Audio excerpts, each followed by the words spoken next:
In any case, yes, U.S. strikes Islamic State in Nigeria. FaZe split left me phasing down. Socialism is continued. Time to buy gifts. Xmas forgiveness, banana peels, and more. Get in now.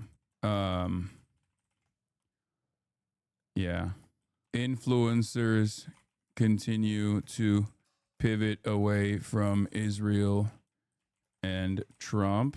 Woke is back. Okay. How do we do socialism? How do we do socialism, or you mean socialismus? Banks calling out all those motherfuckers.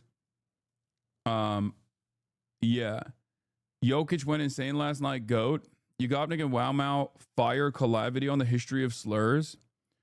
What is banana peels? Oh, it's banana peels. When I say banana peels, I mean banana peels. Have you watched To Be a Hero X? No, but you know what I started watching? I started watching Black Clover, and it seems decent. Hopefully it will be good. But because I'm looking for some other stuff. Like now that I caught up with like One Piece, and I'm caught up with like Spy Family.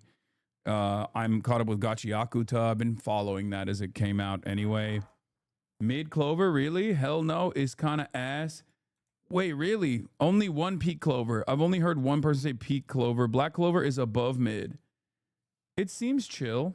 Also, Socialismus is up. Socialismus video 1, 2025 part 1 videos up. Only 3,000 more chatters to go. What the fuck? I like that you didn't even give me the option to choose something normal priced, okay? I am turning good chatters into bad ones. You got a Fujifilm $2,000 camera in here. What the crayons in bulk to eat? What are you, fucking a Marine Corps veteran? Let's get the mattress and the wood platform so that you and your girlfriend can have sex on this bed. And when you guys do, you should think of me. Nice. Please check my last text. Upmost importance. Upmost. When you said you want to stream less in the recent interview that you did in 2026, what does that look like? That's called lying. Okay? I say that every year. If you're new here, if this is like your first year, maybe your second year, or maybe you never really tuned in around the holiday season when I reflect on the things that I did in the year prior and what I want to do in the year, in the upcoming year, I lie. Okay? I lie through my fucking teeth. I just straight up look at the camera and I say, I'm going to do these things. Everyone in the community that's been around long enough know I'm just fucking lying. Okay? Just like when I say I'm going to swear less, or just like when I say I'm going to mod less. I'm not going to get one guide. I'm going to stop getting one guide. All of those things are lies. I keep it up for like a week, maybe, if I'm lucky. I keep it up for a week and then it's just gone. Okay, I have no discipline whatsoever. Also, the please check my logs guy, I didn't even click on. I did not even click on the please check my logs guy. Let's see what the utmost importance thing was. Driving Uber Eats today. Need some Greek reparations. Been trying to get my former FIL from Athens into you, and you set the cause back severely by trying to claim Saint Nick as Turkish. He got distraught. That's awesome. Okay, first of all, Greeks and Turks are brothers. Okay, they're brothers, and brothers fight. Anyone that tries to tell you that Greeks and Turks are not cut from the same cloth, the same with Armenians too, same with everybody in that fucking region, is a liar. Now, obviously, there is a sense of you know, I mean, you can say that about the Balkans too, and those motherfuckers hate each other a lot, quite a bit. You know, there has been ethnic cleansing that has taken place in the region over the minor differences that they have. But ultimately, they're all brothers. Oh, my Global Times article is out. Nice. Hassan is in a Global Times article. A big wake-up moment for Western youth to appreciate cool China, says U.S. influencer. Let's go. That's fire. That's another 20K. Also, here's an answer for the chatter who was talking about St. Nicholas being Turkish. Archaeologists in Turkey believe they have discovered the tomb of the St. Nicholas, famously known as Santa Claus. Look at that. Show this to your friend. Show this to your Greek friend. They found him. We got him, boys. Damn, he was short as hell, bro. Maybe he is Greek. He's dead? Yeah, long time ago, I think. Dead far before there was ever a Turkey or ever even like Turkic people living in Anatolia, I think. Like he probably died, what, like Saint Nick, which Santa Claus is based off of. I assume he died, what, like 400 years before there was ever anyone, any nomadic Turks on horseback making their way all the way out to, like, before the first guy on horseback came out there and was like, this seems like a chill area that I can make a life in. You were named second best autistic friend. What is this? I have to look outside. 1 second. Oh, by the way, professors at Pokemon have these things called types, which apparently, wait, what? It's pouring rain outside. There's nothing wrong with being autistic. Of course not. I love Cutie. She's my favorite autistic person. And next is Hassan. That's crazy. Another whine about it casualty. Another whine about it casualty is it is what it is. Cutie Cinderella. Also, I'm not autistic, so I don't know where she is coming from with that slander. Anyway, technically 128 versus 127. Approximately 600 years prior to any Turkic people making their way out to Anatolia. Okay. When you getting squeaks on Firan, I'm squeaksing my shit right now, dude. Squeaksing my shit right now so freaking hard. I'm never gonna stop squeaksing. Freaky at Unk. Yeah, I'm freaky Unk. I'm freaky Unk. I'm sorry for saying that. That's Pookie. Okay. But you know how I get around my balds. You know how I get around my balds, dude. When I see a bald, I go, don't even start talking to me about Northern Lion. Oh God. I love my balds. Balds and balding. I see why Squeaks avoided your ass in New York City. Freaky at. That's true. He just doesn't want to do. Anyway, he's just not a big fan of doing IRLs out in broad daylight, especially when that was when I was out there. It was like fairly close, I think, to the Charlie Kirk stuff. So I thought you were at Squeaks' mayoral victory party. He wishes. Yeah, Squeaks got ops. That's why. Northern Lion does racism in games. He does racism outside of games too. Honestly, he just does racism. All right. Where was I? What was I talking about? You love bald. Name one bald guest you had. Slime. Okay. Are you going to are you going to the swearing in for New York City? There has never been a moment where I've indicated that was going to happen or not happen. And I will still continue to not say whether I'll be going or not, because there's a Kalshi prediction market bet on it. And I just refuse to entertain it. Now it's like, it's cooking my life a little bit because I can't even bring up shit that I'm like potentially doing or not doing, you know what I mean? Because then what if there's people just like placing bets on it now? It's really fucking annoying. In any case, what the fuck is a cow sheet prediction market? Kalshi, Kalshi, is a gambling market where you can gamble on everything because America is cooked. America is falling apart and it sucks. I'm betting on you going outside in general in 2026. I will definitely be going outside in general in 2026. He's slick. Jake Paul says if he beat Anthony and Joshua, people thought I was raised. Bro, what the fuck are Zoomers doing? Yeah, no, this is... I wanted to talk about this as well. This is actually a decent take. I think 75% of men would gladly go to Epstein's Island if they knew they'd never be caught. I'll be talking about this as well. It's been something that I've seen on the internet, and it's really annoying to me. And we'll be talking about that. We'll be talking about that. I fucking hate this meta of people that are just like, lol, me and Epstein, we're buddies. Epstein had aura, actually. And it's like, bro, you're not even doing edgy humor at that point. You're just saying you're a pedophile. You know what I mean? Like, what the fuck is the edgy humor there? That you're a pedophile? Okay, sick. But, I mean, most people want to be pirates. They literally rape and pillage. Brother, there's a difference between thinking about being a fucking pirate, like One Piece style, versus, like, actually... That's like saying, oh, I guess you want... what's the disease that they would get all the time before they started eating lemons? Like, oh, you want to be a pirate? Oh, I guess you want to die because you want to get scurvy. It's like, no, dude, that's not how people think about shit like that. There's a difference. Pirates are not primarily known in popular culture in general for just doing mass rapes or anything. in the same way that like Jeffrey Epstein is quite literally primarily known for being a rapist of children, okay, and a sex trafficker of children. Don't you think there's a little bit of a difference there? Nobody hates men more than other men. Claiming 75% of men want to be pedos is crazy. I think 75% is obviously an exaggeration, but there's definitely a lot of people who think like Jeffrey Epstein is aura. It's fucking insane. Like, I love when someone makes an exaggerated claim like this and someone in the chat takes it sincerely. They're like, wow, I can't believe it. Nobody hates men more than other men. Oh, God, stop being so fucking sensitive. This is like when people say men are trash and then you turn around and you get mad. Yeah. Oh, Jeffrey Epstein has aura, gang. Trump has aura. Trump has aura.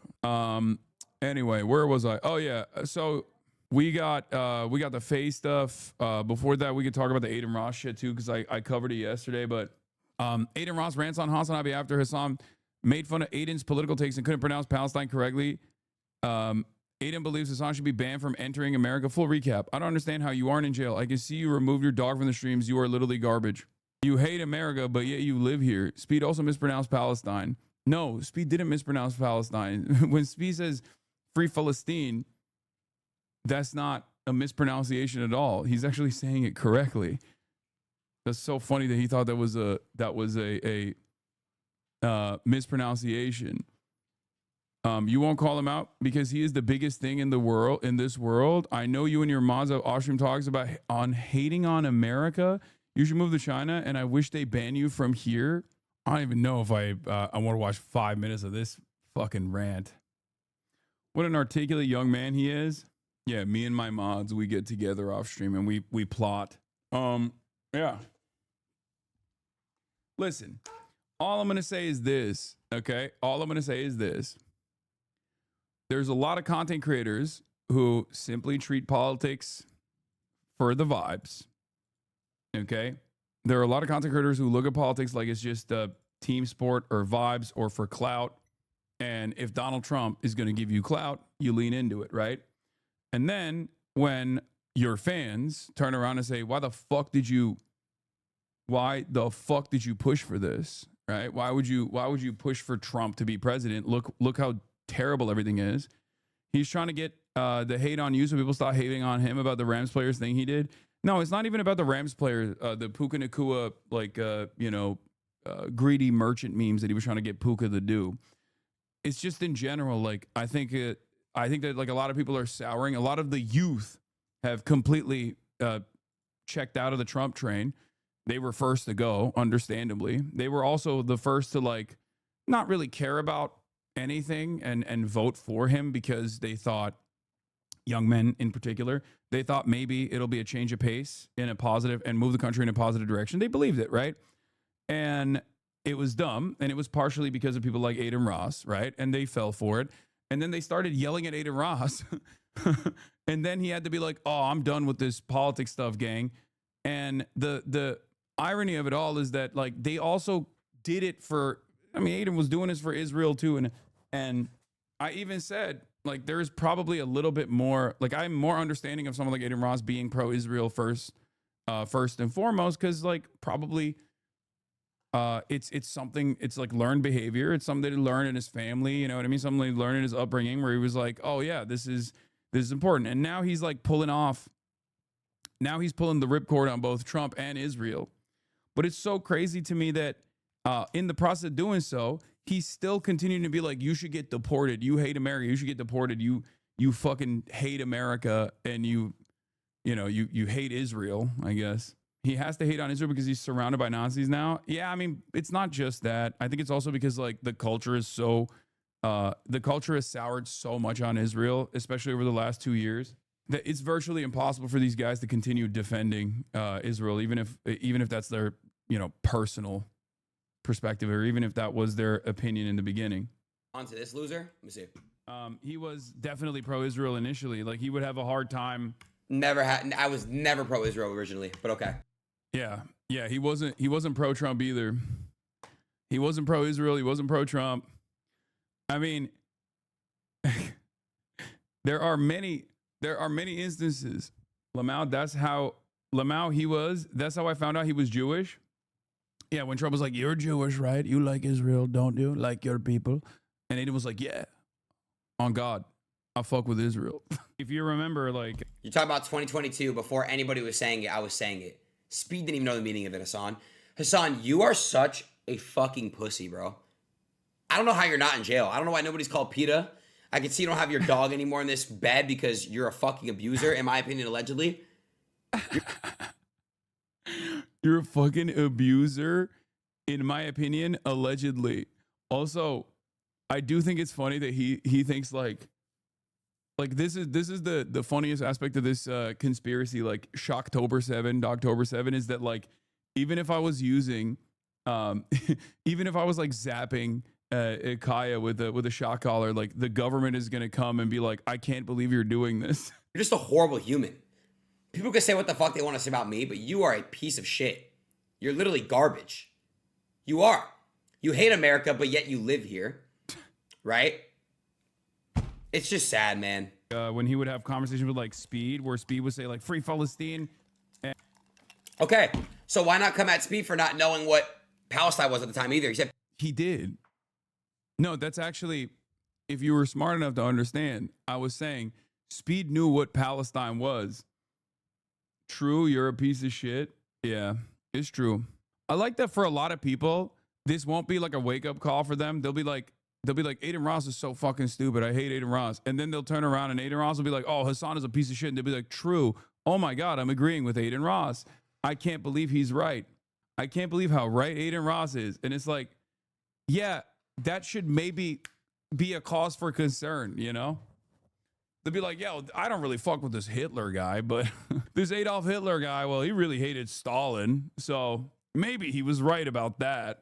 Was he? Palestine. He didn't even know either. You're just a dick sucker. You won't do it because Speed's the biggest thing in the world.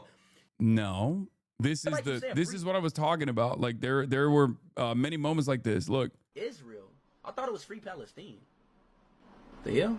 Well, you know, Speed, I'm Jewish, so I'm from Israel. Really? I think you mean Speed was saying Palestine wrong. Yeah, I wasn't saying that Speed was saying Palestine wrong. Free Palestine is like Philistine is how you say it. Is actually how you say it in like he's saying it in the correct way, in the Arabic pronunciation. He's saying it in the OG way. So not only is he right, but he's even more right than you think. Aiden Ross thinks saying Free Palestine is saying it the wrong way. That's not the case at all. Well, my descent is Israel. I'm Jewish. Free Palestine, Aiden! Speed, we're not going to go into that political debate, but relax. Everybody keeps saying free. And the thing is, like, I've maintained this position, and people have yelled at me for this, but like, I think Aiden is too stupid to like actually have a real political opinion. I've said this many times over, right? Like, I don't think he has like any sort of genuine thought behind anything. I think he's just a clout goblin. So it's not, you know, he's not doing this stuff to be like, yeah, I see a ideological commitment to fascism, and that's why I'm doing it. Like, I have an ideological commitment to fascism because I think we need to build an ethno-state in Israel and build an ethno-state in America. Like, that's not the case at all. He's just kind of hearing things and then repeating it like a child. But then also on top of that, he probably has certain. I mean, he has a much better way of reading the room than even the likes of Dave Portnoy. Because the reason why I was talking about this yesterday was because Aiden Ross and Dave Portnoy were having this like private conversation. They were texting one another, and Aiden was coming across as like morally consistent. That's what I said. Like, Aiden Ross was actually destroying Dave Portnoy in a private debate because he was saying that he's pro-Palestine and Dave is not, right? And it's true. If both of these guys are exactly the same, but one is pro-Palestine and the other is anti-Palestine, then yes, the pro-Palestine person is going to be correct regardless of what their reasoning is. You're a dick sucker. I got Trump on stream. You can't get nobody on stream. You suck. And you're like 10 years old. I got Trump on stream. You can't get nobody on stream. Again, clout. Why the fuck would Trump come on my stream? He won't acknowledge you giving him props where they're due because his commitment isn't to being right about Palestine. When it comes to you, it's strictly about hating you and farming the hate. Yes. Aiden holds the grudge from Steak. That's it. Of course, he is. He's never going to turn around and be like, Hassan was right. You know, my bad, my mistake. Of course, all the kick streamers are always going to permanently find a way to be like, I agree with Hassan now on a lot of the stuff, but actually I still fucking hate his ass.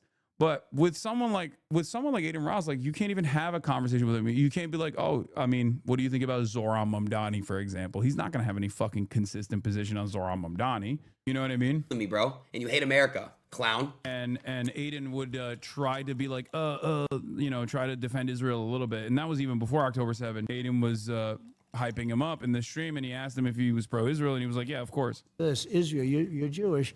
Are you a fan of Israel? Yeah. You got me there. So he's admitting his commitment to clout chasing has been the main agenda. Having Trump on your stream isn't the own he thinks it is. Yeah, exactly. Guys, stop mentioning all the politicians I've had on stream. That it doesn't mean anything. I'm not trying to like intellectually dismantle Aiden Ross's argument here. Yes, of course I've had plenty of fucking politicians on the stream. That's not the point. For him, he's like, who's the biggest politician? Donald Trump, right? Who's the most clouded politician? Because he's not looking at this as, remember, from his perspective, this is not about like achieving policy goals. He doesn't have a fucking policy agenda in mind. He doesn't give a shit. He's looking at it as clout. Okay, that's it. Look how this terrorist treats his animals. If you run right now, I'll fucking kill you. Like, I'll act. I mean, guys, this guy is not in America. He's a terrorist. Guys, why are we so... Like, he has like clips of, clips on deck of me from 10 fucking years ago. I don't even know this clip existed on the internet. And it doesn't even fucking matter. He's just like, oh, look at him. Like, this is my dead dog, okay? This is Fish.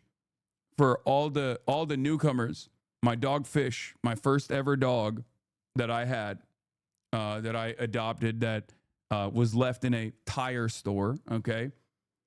What? Yeah. Who I raised, who unfortunately passed away during COVID. It was devastating, and that was the reason why I didn't adopt another dog for many, many years. And he's like, oh, I can't believe it. He's like such a dog abuser. It's like, okay, dude. Which once again, utterly irrelevant to the main point of contention here. Like, it's like we moved on from him. We moved on from him talking about Israel and defending Israel to like, allegedly, in my opinion, terrorism, women beaters, bestiality, in my opinion. Not saying this guy, but that's just my cup of tea. Actually kill you, okay? In front of everyone. How did I know that without even knowing this clip? How did I know that? You're born to be violent. Shame on people who want to fuck with this guy. Stated that he was pro-Israel until like recently, right? Wow. Yes, bro. I'm educated on the topic, Hassan. I'm very educated on the topic now. I'll tell you what, Hassan. I will take a course to fully understand the history of Palestine. Great. If you could take a course how to treat an animal properly. Fucking awesome. Let's do it. I love that. Especially considering that not only did I learn a lot from raising fish and didn't have like I wasn't as experienced, but I am certainly a lot more experienced now. Yeah, that sounds great. I love the notion that like, not only do these guys run with the fact that I'm abusing Kaya, but they have no concept of like how to raise an animal or a dog or how to train a dog at all, not realizing that Kaya is not only one of the best taken care of dogs of all time, incredibly spoiled, but also is very good, like really, really, really fucking well trained.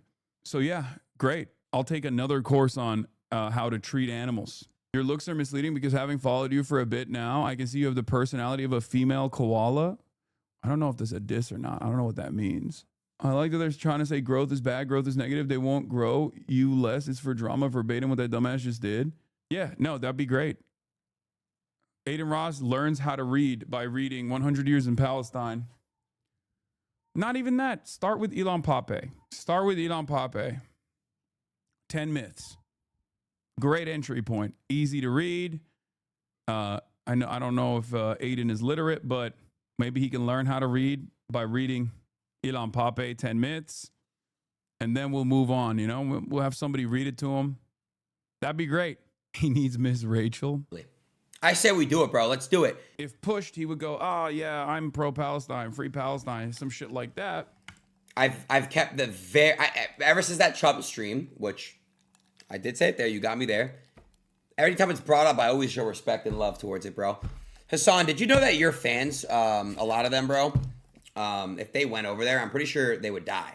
Yes, bro. Israel would kill them. Like, look, this is why it's so fucking funny when these motherfuckers will go like, oh, you know, free Palestine, free Palestine. What do you want me to say? But also, they are vicious. They would fucking kill all your fans because all your fans are fucking gay. All your fans are gay and trans. And that's what Hamas would do. Hamas would kill them. Okay, bro. What are you, Charlie Kirk? The fuck do you mean? You can't, on the one hand, say shit like, oh, I'm for a free Palestine. But then also, on the other hand, do pro-Israel propaganda like you're doing here. Even your fucking audience is probably going to understand that. Yeah. Who would kill me or my fans if we were to go to Gaza? Would it be Hamas or would it be Israel? It would be fucking Israel. This kind of dumb fuck argumentation immediately gives the game away. Okay? You start saying stuff like that. And it's very obvious that you're maybe not actually fucking invested in the liberation of Palestinians, invested in a free Palestine, you know? Not even joking. Like, you are a hypocrite. You're a piece of shit. Someone in his chat say he won, not gonna lie. Yeah. One more word I want to think of you. And allegedly, in my opinion, a dog abuser. This was such a stupid take that like even Aiden's fan base didn't believe this. They were like, dude, what the fuck are you talking about? If you were entertaining this contract about coming to kick in the beginning. Don't lie. Don't do. You were. You absolutely were. He still does this thing. I don't know if why. I am lying, kill me right now. Do that. And guess what? You would have taken the crypto money from Stake. So you don't even make any fucking sense. You suck. I like this conversation, this hypothetical, because I objectively did not. Even XQC denied that, I think. Yeah. Like, what are we talking about? Okay. What do you mean? Okay, like you're making a claim, but I never got paid from Kick. So obviously, like you have to add additional qualifiers to this. You know what I mean? You have to give us some examples of why you're saying this. You can't just like say something like this and then let it hang and then be like, oh, well, it's my word against his. It's like, okay, but the evidence is the fact that I never went to Kick. I'm still on Twitch. I don't even take fucking money from, you know, Polymarket and other gambling companies as well. What do you mean? God smite me if I'm lying. Okay. He saw. He's obviously going to deny it, but he did. Why do I hate America, by the way? Because of America's continued allegiance with Israel in the process of doing a genocide. Okay? You're so fucking retarded, dude. Holy shit. You're so fucking stupid. No. Your head moderator said that she wishes PTSD on veterans. Okay? So. That's not even me, for the record. So how is that even relevant to this conversation? Okay, we're not even going to get into the nuance of what Frogan said. Frogan said that if people are still celebrating all the shit that they did in the Middle East, like, you know, then she doesn't mind if they have PTSD, right? She also said that she doesn't wish PTSD on veterans who served and absolutely hated what they did and you know, got and wanted to make up for the wrongs of the past. But ultimately, how the fuck is that relevant to this conversation? I'm saying the reason why I get mad at America and the American government is because of America's unlimited support to Israel as Israel's doing a genocide.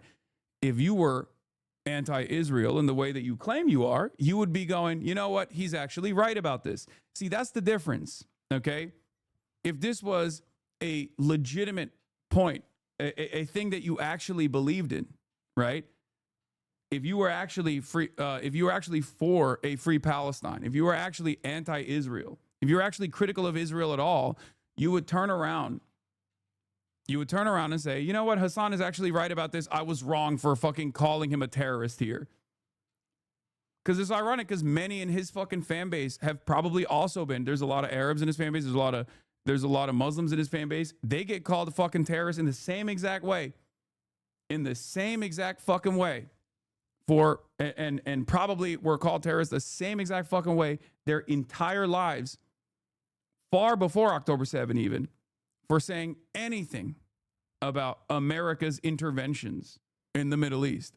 I already know you guys have off conversation talks together about how you hate America. It's not, you obviously hate America, bro. It's very, very clear. I've watched a lot of your clips. He won. He cooked you. He up 2-1 on you. You got served. Bro, fight back with smarter words. He won. Facts. You know you don't like America. You should have honestly moved to China. He won, not gonna lie. You forget how to speak. He cooked you. He won. Oh, shit. Oh, shit. I'm mogging him. Check my last message you watched. I think Aiden objectively won here. He clearly stated if he's wrong, then unalive him. You are clearly not going to do that insane thing, so checkmate. Sorry about your loss. Yeah. He said, strike me down if I'm lying. I know. I really wish they fucking just banned you here, bro. That's it. That's why these motherfuckers were like, oh, you hate America. You hate America. Because I kept saying, I don't think America should be giving unlimited weapons to Israel. Which I fully agree on, too. That's not the... Okay, so then why the fuck are you calling me a terrorist, bitch? Suck my dick. That's the whole point. The whole point is you can't, months later, after calling me a fucking terrorist for saying that, you can't months later turn around and be like, actually, I agree with him, but he's still a fucking terrorist. He's still a Islamic style terrorist. Also, guess what, dude? You can fucking openly hate on America in America. It's called the First Amendment. It's not, the First Amendment doesn't work on things that you want to be able to say. Cooked by a Turkish communist terrorist. He cooked you. Just stop. Argument. I fully agree with you. I say, why do we worry about other countries when we can just worry about America? I'm on the same page as you. As Israel is, yeah, then why the fuck are you calling me a terrorist who needs to get fucking banned and deported? That's the whole point, dumbass.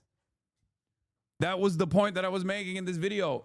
This is the problem, okay? You can't actually have a serious conversation with people like this because, like, low key, they are a little too stupid.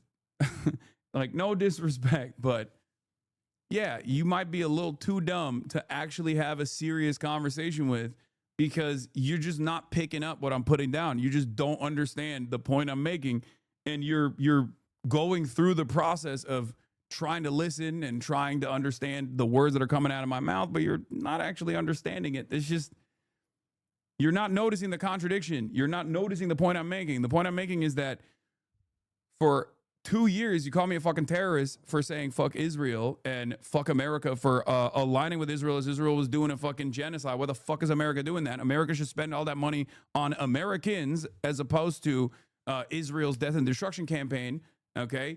You called me a terrorist for that. You're still calling me a fucking terrorist for that. In the process of me describing, if you actually agreed with me, you wouldn't be calling me a terrorist. You'd be saying, Hassan is actually right on this. I agree with him. My mistake for calling him a fucking terrorist. The entire reason why these motherfuckers have been calling me a terrorist is because of my anti-Israel position. Now they also want to fucking play this song and dance where they want to fucking act like they are anti-Israel too, while still in the process of fucking calling me a terrorist. Why are you a mouthpiece for Israel then? If you're anti-Israel, you can't be a fucking mouthpiece for Israel. You can't have it both ways. And the same goes for Asmongold too. Okay? The same goes for Asmongold too. It's not just Aiden Ross. And Asmongold's obviously smarter than Aiden Ross. But it's the same shit. Same goes for anyone that tries to be like, oh, you know what?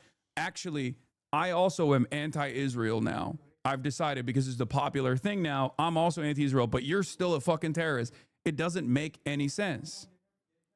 It's because, yeah, but you're Muslim, brother. I know, but these guys all have a shit ton of Muslims in their fan bases too. This man has found himself on the wrong side of basically every issue. And the one time he's on the right side of this issue, finally, he's still on this. Because you're a terrorist for a million different reasons. It's not just an anti-Israel position, dumb motherfucker. You literally mocked 9/11. Brother, First of all, if you are not 48 years old, the idea that there is like any sort of salience on the subject matter is so funny to me, where you're like, you mocked 9/11. I said America deserved 9/11 because America interfered in the affairs of the Middle East and then ended up causing 9/11. Okay. That's what the point was. A point that many people also agree with is called blowback. Okay. There's academic consensus on this issue. You can't just like keep saying, oh my God, you mocked 9/11, smooth brain. Are you 48 years old? The fuck are you talking about? You mocked 9/11. Yeah. Hassan hates Hassan and his beliefs, comes to realize Hassan's beliefs to be correct, finds a new clip of Hassan, hates Hassan and his beliefs. The cycle continues. Yeah. People they hit the second tower jokes every fucking day, and this guy's trying to be a hysterical piss baby in my fucking chat. Oh my God, you mocked 9/11. What are you talking about, dude? Like, I love that the motherfuckers who say, oh, you're virtue signaling every goddamn day will sit there and unironically virtue signal on this issue, conducting a fucking genocide. Which and I now, agree. All these little bitches are saying the same shit. It's funny because it's true. Actual W from Aiden. Wow, Eden. Everyone agrees with me, Hassan, because everyone knows how much of a piece of shit you are, bro. All right, bro. The entire comment section here, they believe me. They believe me. They don't believe you. One thing about me, my friends aren't accused of SA, abusing animals. Wait, what? My friends are accused of SA and abusing animals? What the fuck is he saying? I feel like all of the people who want to be like, I don't actually want to disagree with Hassan. I can't really find myself disagreeing with Hassan. Also, your friend is Andrew Tate, so I don't know what the fuck you're talking about. Jesus Christ, this is one of the highest profile sexual misconduct cases, like rape cases, that is globally known. Okay, you smelled the seat of a man who is an international criminal. Okay, and also Donald Trump. To be fair, you gave him a fuck ton. You gave him like gifts and shit. Remember when he gifted Donald Trump like a Rolex that was way above a campaign contribution limit? And I said, hey, that's illegal.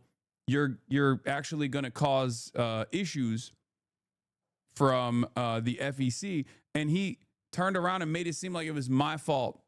Like I'm the one who, because I realized that the gift that he gave Donald Trump was way above the legal limit for what you can give to someone running for office, okay, that he would have to return that gift, that Trump would have to return that gift. He got mad at me. First, he didn't believe me, okay? First, he didn't believe me. He said, no, that's not the case. You're fucking stupid. And there were so many of these dumb fucks who were like, oh, you're so stupid, Hassan. You fucking made that up. You made that up. That's not a real thing. And then when the FEC literally forced the Trump campaign to actually return the gift, he turned around and made it seem like I was at fault. Like I was the one who fucking notified the FEC or some shit. Dog, you did it in front of 500,000 people. Like Aiden Ross gifts to Trump might have broken campaign regulations. Updated. Exactly. I'm just going to give it to Barron Trump. There's no word about Ross or what Trump will do about the Cybertruck, though. Interesting story. This is what I mean. These guys are so fucking stupid. Like, it's like you kill someone on camera and then someone goes, hey, that's murder. That's illegal. What the fuck are you doing? And then they go, oh, dude, you snitched on me. It's like, well, you did it on camera. The fuck? You did the crime on camera. It's not my fault. This shit, bro. I'm going to tell y'all that, like, from the ground up, we're going to react to everything. Hassan, bro, you really got issues, bro. Yeah, he said it was my fault. And not only that, but if you remember, this fucking Trump Glazer, Trump Dick Rider, Israel Dick Rider, number one streamer in Israel, Aiden Ross, also turned around and was like, I'm putting a bounty on you. He said he was going to give $1 million in cryptocurrency to anyone that could basically make up any fucking lie they could about me that was believable. Okay? He was like, I'm giving $1 million. It was fucking ridiculous. He put a fucking crypto bounty on any allegations that might come forward. He begged. He was like, I'm begging to fucking, I'm hoping to God that you have allegations. It was crazy. I swear to God, Hassan, Abby, you have actual issues. All right? You got some real issues. So chat, I have to just clarify. I have to take that Rolex back. There's a presidential Rolex that I gave President Trump. I have to take it back. And I'm just going to give it to Barron Trump. All right? So Hassan, you're right, bro. All right, I'm not giving it to President Trump. What do you? There's not. Bro, literal brainworms, man. I got you a gift. Well, a couple gifts. Oh, good. That's good. That's good. I got you this gift because, look, I feel like you constantly get beat on, but you're so strong, and you just, like I said, you live for the people, and you're a hero. I wanna present to you this gift right here. Hope you like watches, Rolexes. Oh, that's a beautiful watch. Yeah. Wait, no, you can't do that. That's illegal. You like Rolex? That's They like illegal. Jack Nicklaus That's and Gary Player and illegal. Arnold You can't Palmer, do that, all that. dumbass. Flag on the play. That literally is not legal. For those of you who are wondering why that's illegal, that's a FEC campaign contribution violation. An individual cannot give a person actively running for office more than the max cap. I believe at this point, $3,300. You could already see the gift. Yeah, I can. Wow. Check out this rap and let me know your honest thoughts. I got you a gift. Well, a couple gifts. Oh. Yeah, he was mad. He made it seem like I was the reason why. I was the reason why he got caught or something. He did it in front of 500,000 motherfuckers, man. That's what it is. You get jester's privilege, okay? You get jester's privilege. You can be like, oh, I'm a dumbass. I don't know what I'm doing. Whatever. It doesn't even matter, right? Over and over and over again. And then that's it. My point is, don't come for me, okay? If you actually agree with me now, if you actually agree with me on you know, saying fuck Israel, saying free Palestine, then stop calling me a fucking terrorist, dumbass. Why are you doing Israel's job? Why are you literally working alongside the ADL when you do that shit? Because that's who's calling me a terrorist first and foremost. Surprisingly, his chat was typing Hassan is right during various moments of this clip. Yeah, of course, because his chat also is obviously, for a multitude of different reasons, maybe some good, some bad, anti-Israel. I just don't like this everyone's moral and consistent with what they believe in and shit like that. Because Hassan contradicts himself all the time. I don't. I have been morally consistent on this and every other political issue. And not only have I been morally consistent, I have a literal fucking degree in this shit. But for so many people, unfortunately, for a lot of people, I mean, they're just fucking stupid. Like, it's not that complex. They're just kind of stupid. There's a lot of kind of stupid motherfuckers out there who just go, you know, he really cooked on this. He really cooked on this one. It's like, why did he cook on this one? I don't know, because he hates Hassan and I kind of hate him too. Engineer a consistency. Yeah, man. Not only do I have a degree in this, but I've also been saying the same shit for a decade plus. Like, what are we talking about? That's one of the funniest parts about the people that are like, that's one of the funniest aspects of people that are like, oh, dude, you're a fucking grifter. And it's like, brother, you a couple years ago were talking about, you know, how pro BLM you are, and now you're literally pro Trump, shitting on every fucking collaborating with everyone that says black people are animals and shit, you know, while simultaneously talking about how sad you are that you even like promoted Trump and that you're out of the politics game, and also calling me inconsistent. It's so fucking stupid. Yeah, the other crank XC lied to his chat and said, you don't have a degree. I do. Not that it fucking matters, but I do. Anyway, check my log for a Bloomberg gift link. Yeah, I'm going to do that right now. Cecilia D'Anastasio wrote a Bloomberg article on this. Okay. The FaZe stuff. And we're going to be covering that. All right. I've been watching you for over half a decade. Inconsistency isn't a thing. It can get annoying how often you've been repeating the same shit. Yeah. We're going to get into FaZe Gate. FaZe Clan influencers exit over contract dispute with new owner, from Cecilia D'Anastasio on the Bloomberg tech side. Great reporter. The future of the popular influencer group FaZe Clan is in flux once again after several members announced their departures this week following failed contract talks with new management. The members known as Adapt, Jason, Ronaldo, Lacey, and Silky all posted on X that they had left FaZe. The website for the group lists 6 members, only one of whom, Rage, hasn't publicly announced that he's leaving. 14 years, Adapt said online. Technically, I think it's Rage and Kason that have not left from, like, you know, from the people that were there and the people that also were collaborating with everybody else. 14 years, Adapt said online. Over half my life, I'd be lying if I said this didn't hurt, but it had to be done. None of the members responded to requests for comment. The current financial structure of FaZe is unsustainable, according to Matt Kalish, Chief Executive Officer of Heartscope, a FaZe investor. He gave the influencers who operated from a multi-million-dollar Los Angeles mansion the option to go independent or sign deals with Heartscope. He ended talks with them last week and plans to continue on without them. My best guess is they're all good kids and have a lot of people in their ear and are confused, Kalish said in an interview. FaZe had subsidized a lot of their expenses, he added. Influencer people who didn't leave probably have a really nice contract. No, I doubt it. I think that the people who didn't leave probably have a very different contract and they weren't, and that they're like locked into it still. I suspect that the ones who didn't leave are in a totally separate situation. Like they probably had an earlier one, maybe even a more aggressive contract, as a matter of fact. So like the timing is probably different because like Rage signed, I think either earlier or after everybody else. Like I think he re-signed, or they might have like ownership stake as well. I suspect that there's probably a little bit of ownership stake at play here as well. But the influencers felt like the terms Kalish offered were unfavorable, according to a person with knowledge of discussions who asked not to be identified. The talks have gone on about half a year. Plaqueboy Max, another FaZe influencer, left in August. He explained why in a live stream post on Thursday. We have no control, he said. There was no control, and it's like we're puppets. At least that's what it felt like. You get what I'm saying? Baba, no. Kendimi düşünün lütfen. Teşekkürler. A co-founder of sports betting site DraftKings Inc., Kalish began investing in FaZe last year. He said he has put $10 million into the talent group over the past 18 months to expand their careers. Kalish launched Hearthscope as a way to turn creators into next-gen media moguls. The business connects sponsors and fans with personalities who stream on content sites like Twitch. Founded in 2010, FaZe began as a group of friends posting their video game play on YouTube. They were among the pioneers of the group house concept, where players lived and streamed together. As its online audiences grew, FaZe expanded into esports teams and million-dollar sponsorship deals. Kendimi düşünemiyorum is crazy. I was trying to say in Turkish that I can't hear my own thoughts in my brain, and I fucked it up because I don't speak Turkish that much. Anyway, after an anticipated $1 billion valuation when the company went public in 2022, FaZe became a penny stock amid concerns the company's primary business model, sponsors brands, did not form a stable basis for growth.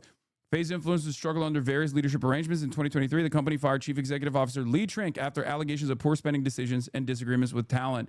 Lee Trink is the guy who claims he's still a co-founder of FaZe, the pro-Israel guy. FaZe esports organization remains with GameSquare Holdings Inc., which acquired the parent company of FaZe for $17 million in 2023. So here's the thing, okay? Here's the thing.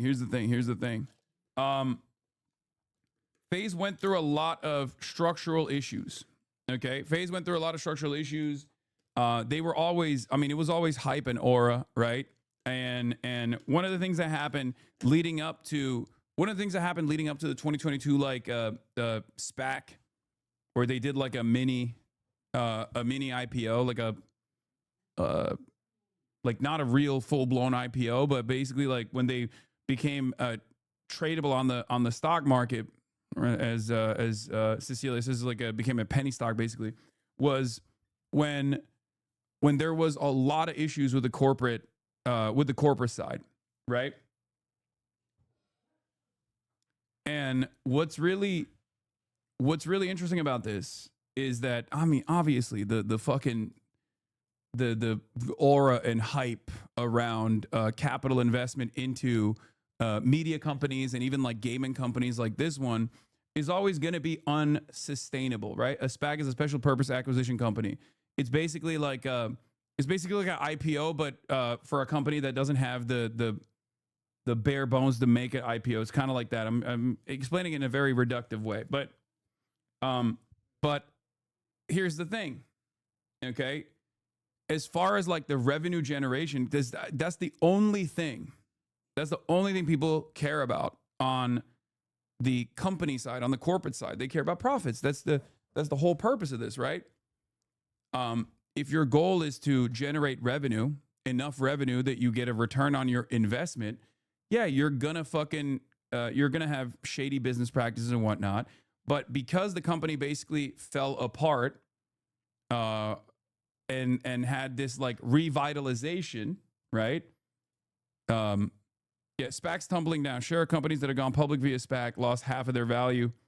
Obviously, it's normal. It happens all the time. But this was the 2022 SPACs graph when FaZe went public, and it basically price went from like 80 to 40, right? It got sliced in half. I'm not gonna dive further into SPACs in general, okay? But basically, the company didn't have anything to justify its price point, okay? To justify its stock prices, they weren't generating revenue, and on the corporate side, you know, all the aura and hype only takes you so far. Another great example of this was with Vice, for example. Shane Smith is one of the OGs at duping investors, right? Really beefing up your valuation without actually having anything to show for it. Vice was popping at the time when I was at the Young Turks. I remember it very clearly. And he had a swift exit after he sold it off like a pump and dump, basically. Sold it off for like, you know, $1 billion evaluation. Vice at its peak was seen as a more valuable media company than the New York Times was, right? And it's happened. This kind of shit has happened many times over, right? So where are they at now? I mean, Vice went functionally insolvent, but they're still trying to. They still got assets, so they're still trying to work on it. But yeah, a lot of these companies, they get big corporate investors, or sometimes even worse, like VCs, get involved, and VCs just want to pump up the stock price and then exit or sell it for scraps, right? They have no investment in the product. This is just how finance capital works. There's no real investment in your output. There's no real interest in like what kind of product that you're putting out there. There's none of that. It's just about making money, moving numbers on a fucking leaderboard. Okay.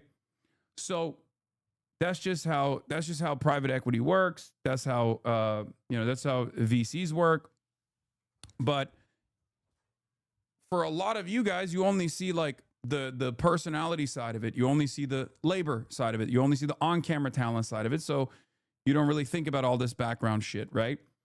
So FaZe was in the dumps as a not only as a stock, as a asset that people were trading around in the stock market, but it also was in the dumps as far as like its clout and its aura, because there were a lot of shakeups taking place on the management side of FaZe. And then FaZe Banks came in, and I think he like tried to rebuy FaZe, right? With a bunch of other investors, including with the DraftKings owner, Kalish. And they went in, and they did definitely put a lot of money into it, for sure. They did put a lot of money into it. I don't know if the numbers that they're speaking on are real, because Banks was saying he put like $40 million into it. I don't know if that's the case. That's an insane amount of money. I don't know how you are that wasteful. And Kalish is the DraftKings guy who has no reason to lie, right? He got on a call with Ludwig, Aiden Ross, and Mr. Beast. Yeah, I know. I was aware of it at the time as well. I was, not as involved as those guys were, but I was aware that this was like a real, this was a real buyout opportunity. In any case, the new FaZe roster came out from that, and it was actually very good. And these guys were much smaller at the time, Jason, Ronaldo, Lacey, Silky. Your Rage was also already in and out at that point, so he came before them. And then Adapt had always been a FaZe content creator for 14 years. And holy shit, still talking about it? Brother, this is literally on Bloomberg News. Like, this is a fucking newsworthy story to talk about, especially from the... like, I know you're like, oh, why are we talking about FaZe? But like, this is on fucking Bloomberg, Calm down. This is news, okay? This is newsworthy. I know you are, I know you're above it all. You're an adult and you hate even learning about this stuff and you don't want to hear about this stuff at all. But it's an interesting story to cover. And it's also a labor dispute, okay? So they brought in this new talent, and I don't know how much money they put into it, but we're obviously going to be talking about FaZe Banks' video on this as well, because he did like a 12-minute rant on this, and there was a lot of drama. There was a lot of additional drama in the response, because Blackboy Max came out. He had left FaZe before anyone else did yesterday. And he came out and he talked about like why he had left FaZe, but obviously he has a non-disparagement clause pretty clearly because there's certain things he can't say, but he can actually like at least allude to or point to other people that also worked in FaZe, including his assistant, who is also his cousin, that was talking about like the level of control that these guys had over everything that they were doing, and also the higher demands that they had in terms of revenue from the content creators that were generating revenue.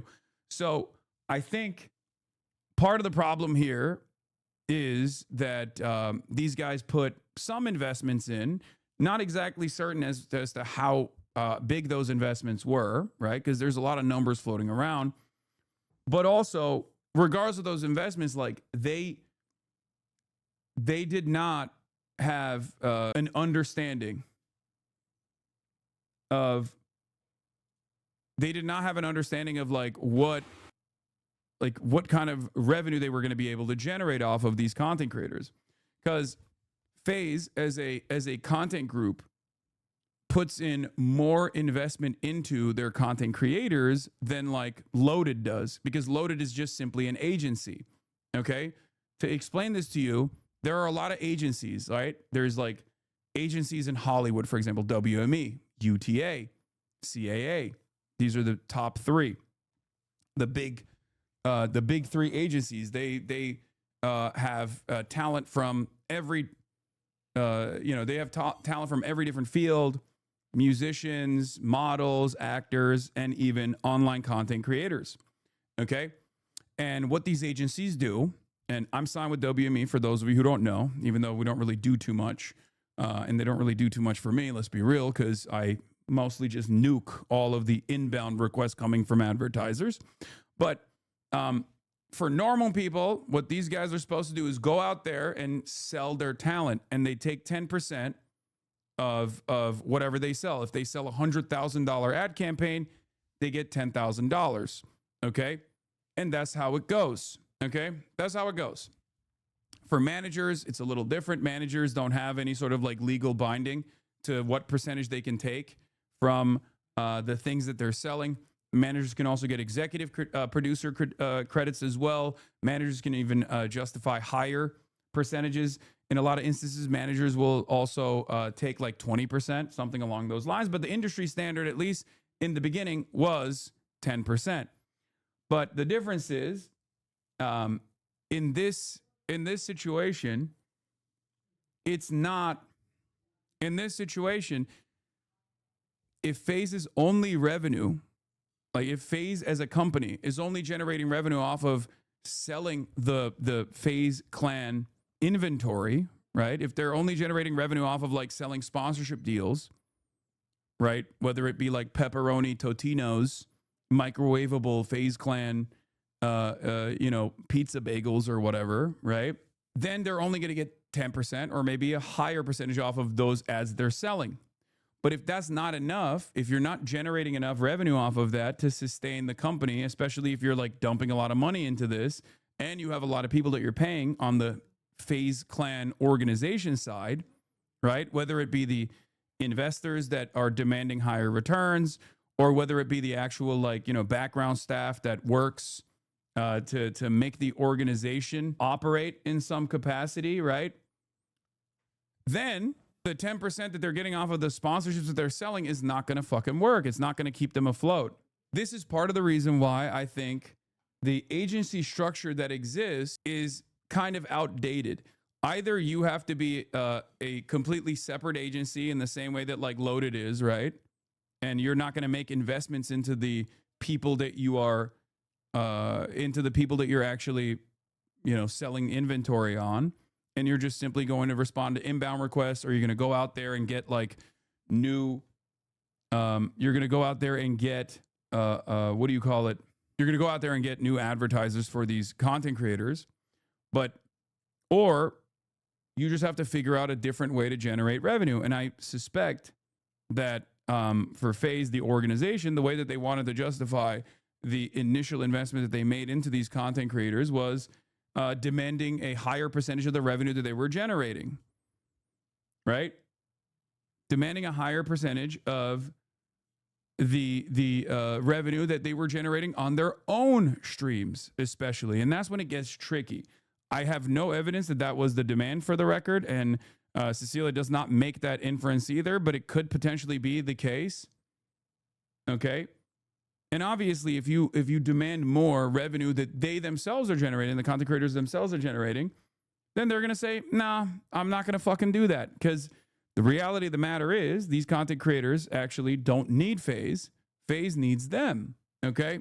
And therein lies the problem. So with that information in mind, let's take a look at what Brother Banks had to say. Merry Christmas.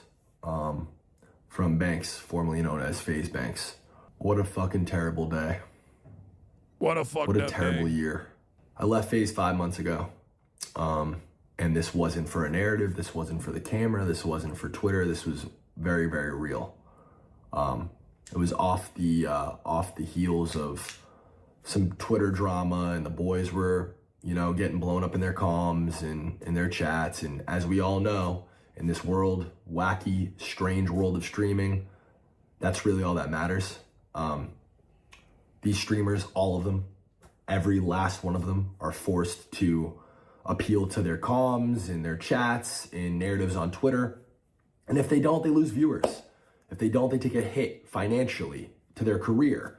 And this has a huge effect on who their friends are, who they're in relationships with, all of it, everything.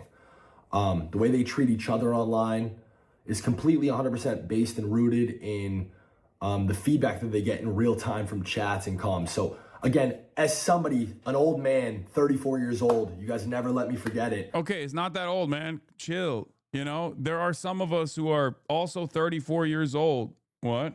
This is why people don't think you're a credible source of information. Like, I want to be respectful about it and all, but you're acting like the Lich King came back to life from the Ice Crown Citadel to rule Azeroth and make the world into a hellhole, when this is literally one of the biggest nothing burgers that nobody really even cares about. Like, stay on the serious topics or just grow up. It's that simple. Hasanabi, it's that simple. Surprised you don't care enough. I guess you don't think about Enion. What? I'm so confused. Did you give me, you said stay on topic? You're making it seem like this is, insert WoW lore? What the fuck? Who no longer makes content, who doesn't have a stream, who doesn't have his own platform. It's impossible for me to create a narrative or control my narrative or really respond. Not that I really give a fuck to anyways, but yeah, all this drama is created, and we get on a call 5 months ago and the guys are like, listen, we're over the drama. We think it's best if you just publicly step down from FaZe just to cool down the drama online. I reacted very emotionally to this. I was obviously took it very personally and was offended because, again, I used my entire network, every dollar that I've ever made, everything that I've ever had, this brand that I built, I used all of it as leverage to start these guys as a content group and to kick this shit off with the sole goal and intent to bring FaZe back to the top, which we did. We did that all collectively. Over the last 2 years, FaZe has won Org of the Year twice. And yeah, I was the first guy in the room.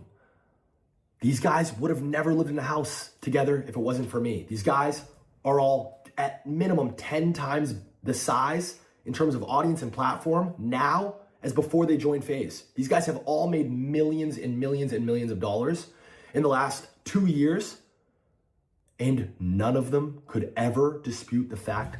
Max just said it himself on his stream. Joining FaZe was one of the best decisions I ever made in my life. I've heard that from Lacey. I've heard it from Silky. I've heard it from Jason. I've heard it from Ron. I've heard it from Adapt. I've heard it from every single person that's ever joined FaZe, specifically these guys.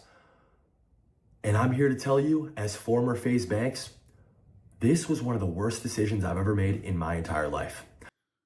So, there is some, joining FaZe and creating a content group, going under the banner of FaZe, was a mutually beneficial situation because FaZe was in the shitter as a brand, right?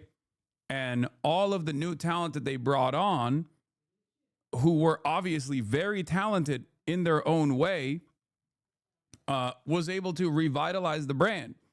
But it's crazy to say that it was because of FaZe that these guys were able to pop off. It was their own talent, right? It was their own talent. It was their own timing, comedic timing. It was their own entertainment that they were creating. It was the friendships that they made. Like, it's not like these guys were tiny content creators either before they joined FaZe. They were up there. They were nowhere near as big as they are now, but they were certainly having a blow up. Yeah, Jason had 9K average viewers before FaZe because he was collabing with Cutie and others, Law, so he was already big. Ron had also, like, these guys had basically mastered the like the TikTok clip feeding back to your live stream meta even before they joined FaZe, right? So you're just gonna glaze them? What? First of all, yes, I am gonna glaze them. I think they did a great job, and I've always said that they've done a great job, and I will continue saying that. So yeah, Jason averaged 3K. He met Cutie after FaZe. No, that's not true. Jason did not meet Cutie after FaZe. You're fucking wrong. Cutie Cinderella literally had Jason the Ween on to do Feliz Navidad in her like Christmas stream 2 fucking years ago. So no, you're just wrong. And this isn't even like lore in general. Okay, this is just things that I personally fucking experienced with my friends and coworkers and peers. So it's kind of funny to come here and tell me this shit. That was before he ever got on FaZe. So in any case, you don't watch Twitch though. I don't know. I trust your information. That's true. I don't really watch Twitch. So you're not wrong about that. But I do know these people. So, oh my God, this guy's still complaining about the fucking the fact that I'm still covering this. Anyway, so they brought these guys who were already building their own audiences, who already had a pretty decent understanding of how to make content, right? And you know, it was the connective tissue. Like being under the FaZe banner certainly brought them together. So there was definitely some investment there. Okay, there was definitely some investment there, but to say that this was just because, just because of FaZe would be wrong. Okay, it was mutually beneficial for sure, but at the end of the day, FaZe as an organization needed the talent more than the talent needed FaZe, and that's precisely what has happened now. That now they have no talent left because they all left one by one at the same time. And that's the reason why this is newsworthy. And I think the problem here, is the additional demands that they were making on the organization side in order to justify the revenues that they were not generating. So they wanted to generate those revenues off of the content creators and the revenues that they were generating themselves, right? Like their subscriptions, for example. And when you actually demand money from the individual content creators, like from their own subscriptions or from their own revenue that they're generating on their YouTube pages or their TikTok or whatever the fuck, it's just not going to work. Of course, they're going to be like, nah, that's not happening. Okay. And I think that ultimately, this is what it comes down to. Look, see, he says these guys had free housing, free filmers and staff, all FaZe channels, 0% income shared. Their money and platforms all skyrocketed after meeting me, but I'm the bad guy. None of it makes sense. And like I said above, I'm going to get into all the details tomorrow. The thing is, like, even if you actually hired the initial cameraman and stuff, right? Even if you hired the initial cameraman and stuff, this is one of the only parts of a labor corporate structure that genuinely benefits the labor side, because the labor side has way more salience and is in front of people.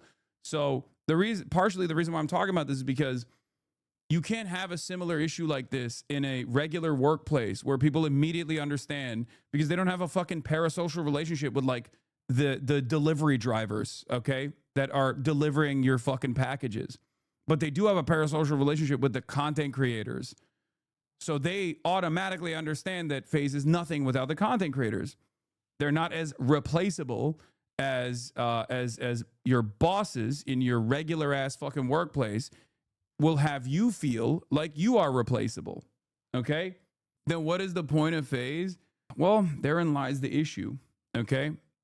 Therein lies that is the problem in and of itself.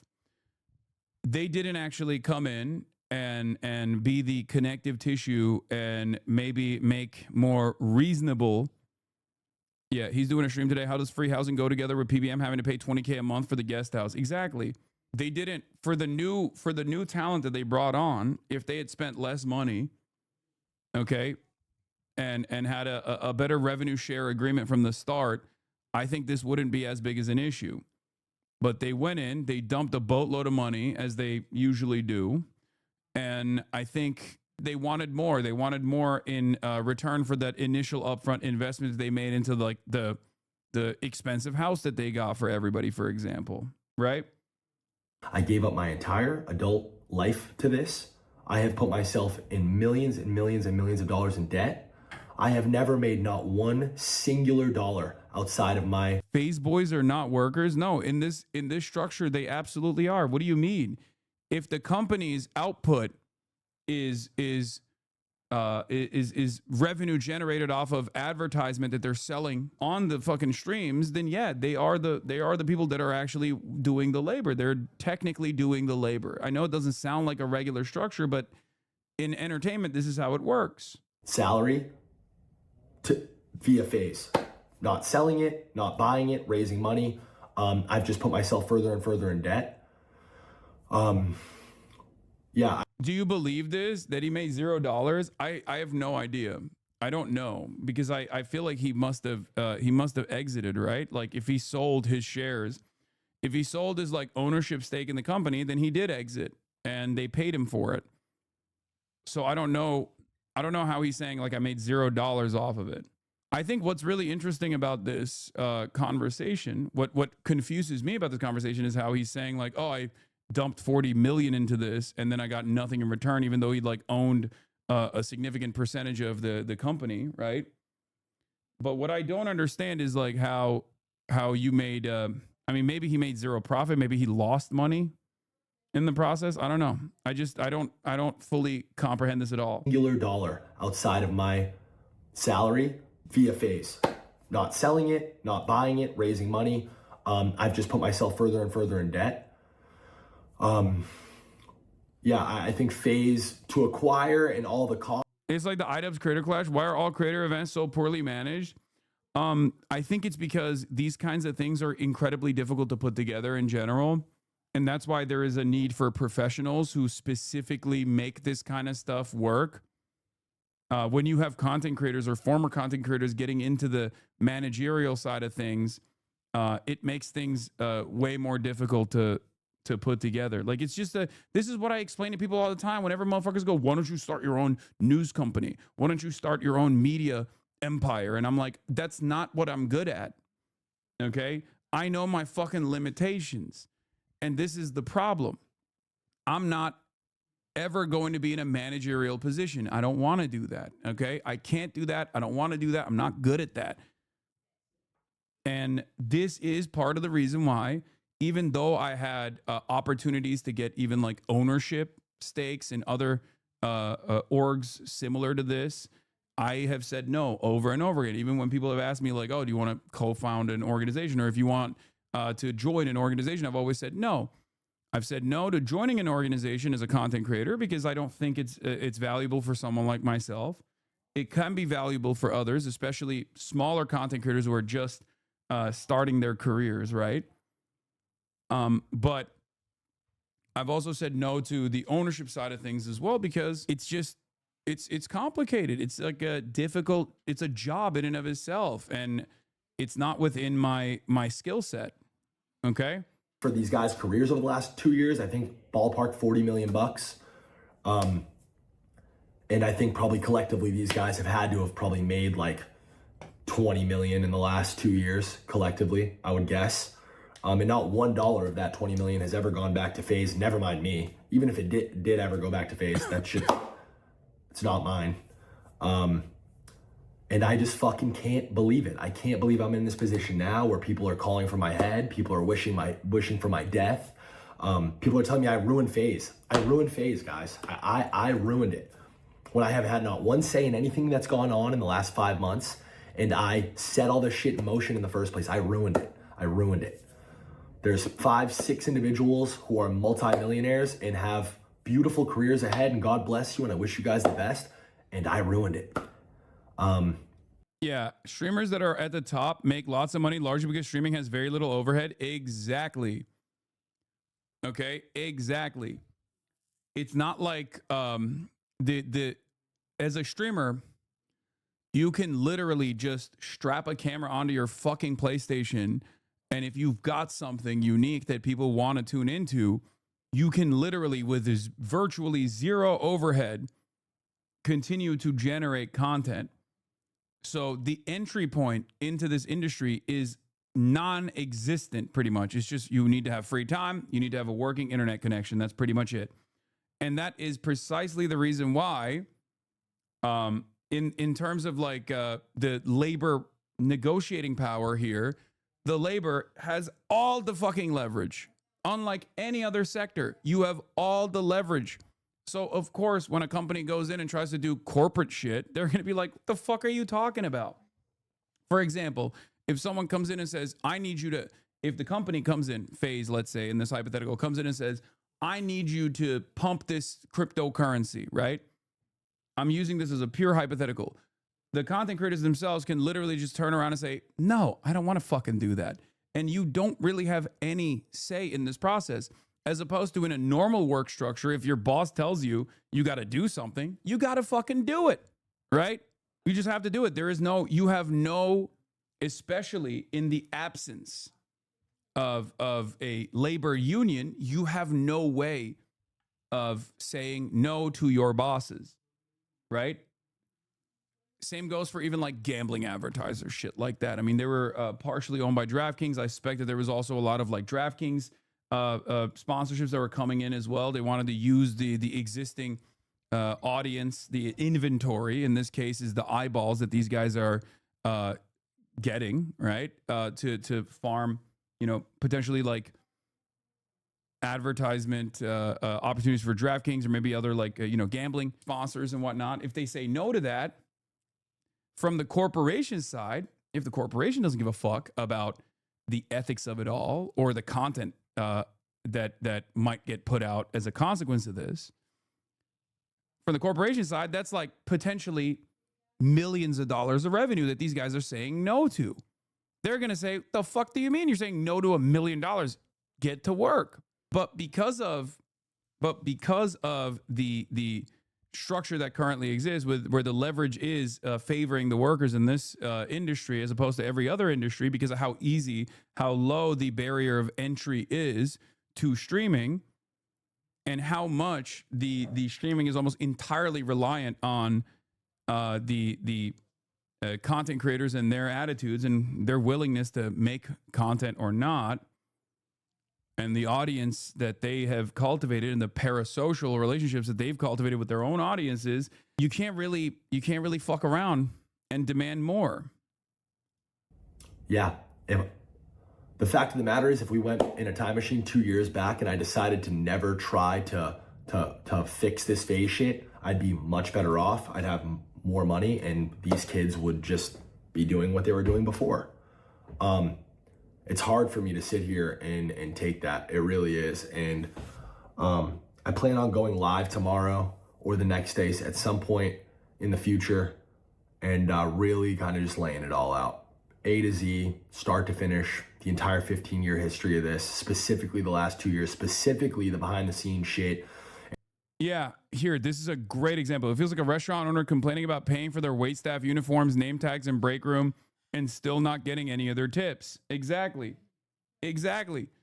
In this situation, it's like saying, hey, in this situation, it's literally telling the waitstaff, like, no, you got to give me more, a higher percentage of the tips that you're making. Because we're just not, you know, we're on the verge of insolvency. We're about to go bankrupt. Bank sounds like a restaurant owner complaining about paying their waitresses uniforms, work shoes, and break room, and is sour that he's not getting any of their tips. Exactly. In this situation, that is a pretty solid analogy.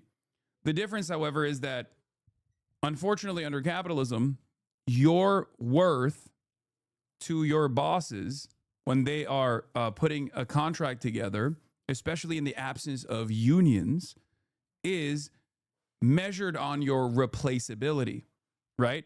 So when times are tough, brother, I love you, but you can't say streaming isn't the same as other workplaces and use comparisons to it. No, oh my God. As far as output goes, they are the ones who are creating the fucking value, okay? The streamers in this situation would be the workers. The corporation in this situation would be FaZe, okay? God damn. I'm looking at it from a pure labor structure, okay? Labor versus capital. Especially because this is obviously something that a lot of people are tuning into, is something that a lot of people are invested in, okay? A lot of young people are invested in this story. So I'm trying to explain I'm trying to explain how labor works in the adult world by using an example that a lot of kids are actually tuning into, okay? A lot of kids have a lot of investment in. Sorry, House, that doesn't apply to you. Streamers don't produce anything. I'm going to fucking produce something, and it's going to shock the world if you keep fucking talking like this in my chat. In any case, brother, I love you, but don't apply Marxism to streaming. Oh my fucking God. Every time we have a conversation about players' contracts with players' unions in the NFL or players' unions in the NBA, everybody goes, I don't understand. Socialism is about being poor. These guys are really rich. So obviously, how can you apply a proletarian versus capital perspective for basketball players? They make a lot of money. Like, you unironically end up doing the same thing that dumbass, stupid fucking reactionary right-wingers do, okay? If there's a guy making $1 million, there's someone who owns that person who's making $1 billion, okay? Stop getting caught up in the fucking aesthetics of the conversation. Oh my Lord. It's the same principle behind like why unions are necessary in SAG-AFTRA, okay? You're not doing fucking praxis by being an annoying dumb fuck in this goddamn chat. Stop. A lot of you are so invested in the dumbest right-wing anti-communist, anti-socialist ideological forms of labor, okay? You just look at it simply as like, oh no, if you work in the coal mines, that's a real job. If you're gay and you work at Starbucks, that's not a real wage laborer, okay? Shut up. There is no fucking, there is no upper limit to wage labor. It doesn't work that way, okay? There is no like, oh, when you make over a certain amount of money in your contract as a wage laborer, you're no longer a fucking wage laborer. It doesn't work that way. Okay? You're still, if your work is making someone else money, you're still a wage laborer. It's pretty basic. Okay? If what you are doing, whether you find it to be gay, woke, lame, not necessary, stupid, doesn't matter. If someone is making money off of you fucking clicking go live every day, then yeah, no matter how much money you're making, no matter how much autonomy you have over it, no matter how much control you have over how much money you're making, there's still someone else making money off of you. And at which point you're still engaging in a wage labor. Okay? Like, they are legit in this story, they are the ones who are engaging in the labor. Okay? How much money they make or even how much autonomy they have in this process is irrelevant. And that is precisely the reason why I'm covering it. Okay? And there are obviously people who are working under these people as well. So in a way, they are small business owners, owned and operated by the person, okay? But there are still people that they hire in the process. And I think initially, FaZe was the one who had hired all of the people that were working on the background. And because of that upfront investment, they wanted more. They were like, because of this upfront investment, that we made with like the camera people and like the editors and, you know, people that were pumping, the social media managers and all this stuff, that all played a big role in you guys blowing the fuck up. And now you have to pay us back. Okay? You know, the assistants, the managers and whatnot. And that, oh, yeah. What happened? What happened? Hello. Oh Hi. Hello. Hello. Hello. You like that, don't you? Okay. So, where was I?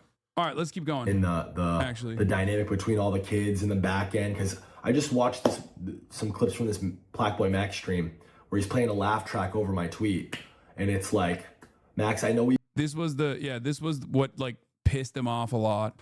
He didn't even like read the tweet, but the tweet was, I have nothing to do with what's going on in FaZe Clan right now. I left 4 months ago and I moved on with my life. Unfortunate to see. Wishing everyone involved the best. If there's anything I could do to help, I'm here. Nobody loves FaZe more than me.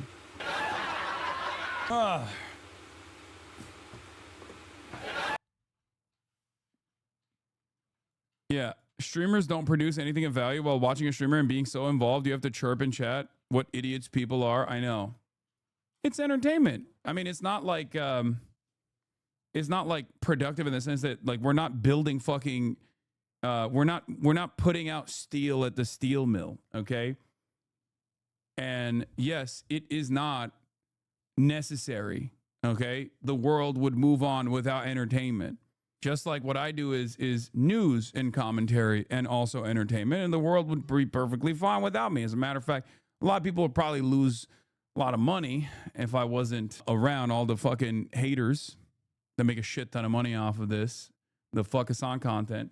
But ultimately, they are still generating value for someone else. We've had like our individual differences, and I know I haven't really seen eye to eye with a lot of the talent because truthfully and honestly, I find you guys all to be incredibly ungrateful. I find you guys all to have insane egos, and I think it's disgusting and makes me sick to my stomach that your guys' relationships with each other. He got real Toronto here. Sick to my stomach, fam. And with every other streamer, and your community included, is so incredibly fake. You guys are the best actors on planet Earth, and you've made a complete career out of all of it. Max.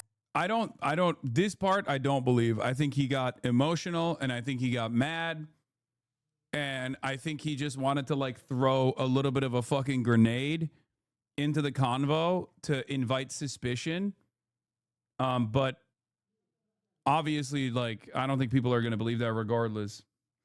But I think this was not correct. Also, some of the older stuff that he brought up, as far as like when people weren't friendly with one another initially, that part is true, right? Yeah, here, like when they first began, when they first were building FaZe, like the new FaZe. Can somebody find the clip of Max saying that he used to think that Ron and Lacey were cringe before he joined, but now they're friends? To make this house work, Jason, Ron, and Lacey got to live here too. Case I was saying is, I'm like, I was like, fuck it. You said no to them? No. Too? I was like, fuck it. Because I'm not gonna lie, I always say this. Silky? Yeah, Silky said no. Silky said no. Silky said no. So y'all didn't want to live with any of us? I wanted to live with the 4, and I was like, yo, just get him a house like right next to us, bro. Yeah, that's when they. That's and that's what I was trying to push for, but they didn't want to live in Florida. Yeah. So look. Now Ron, I always knew you, and Jason, I always knew you. So Lacey, I was just like, fuck it. I wasn't fond of Lacey at first because I thought it was just some annoying white fat kid who ordered McDonald's. Those are the clips I seen. So I was like, what the fuck? But they were saying no. In my honest opinion, the best comparison is actors seems to have very similar dynamics, although with more powerful organizations. No. Yes and no. Yes, because like obviously the talent drives box office numbers, or at least used to back in the day.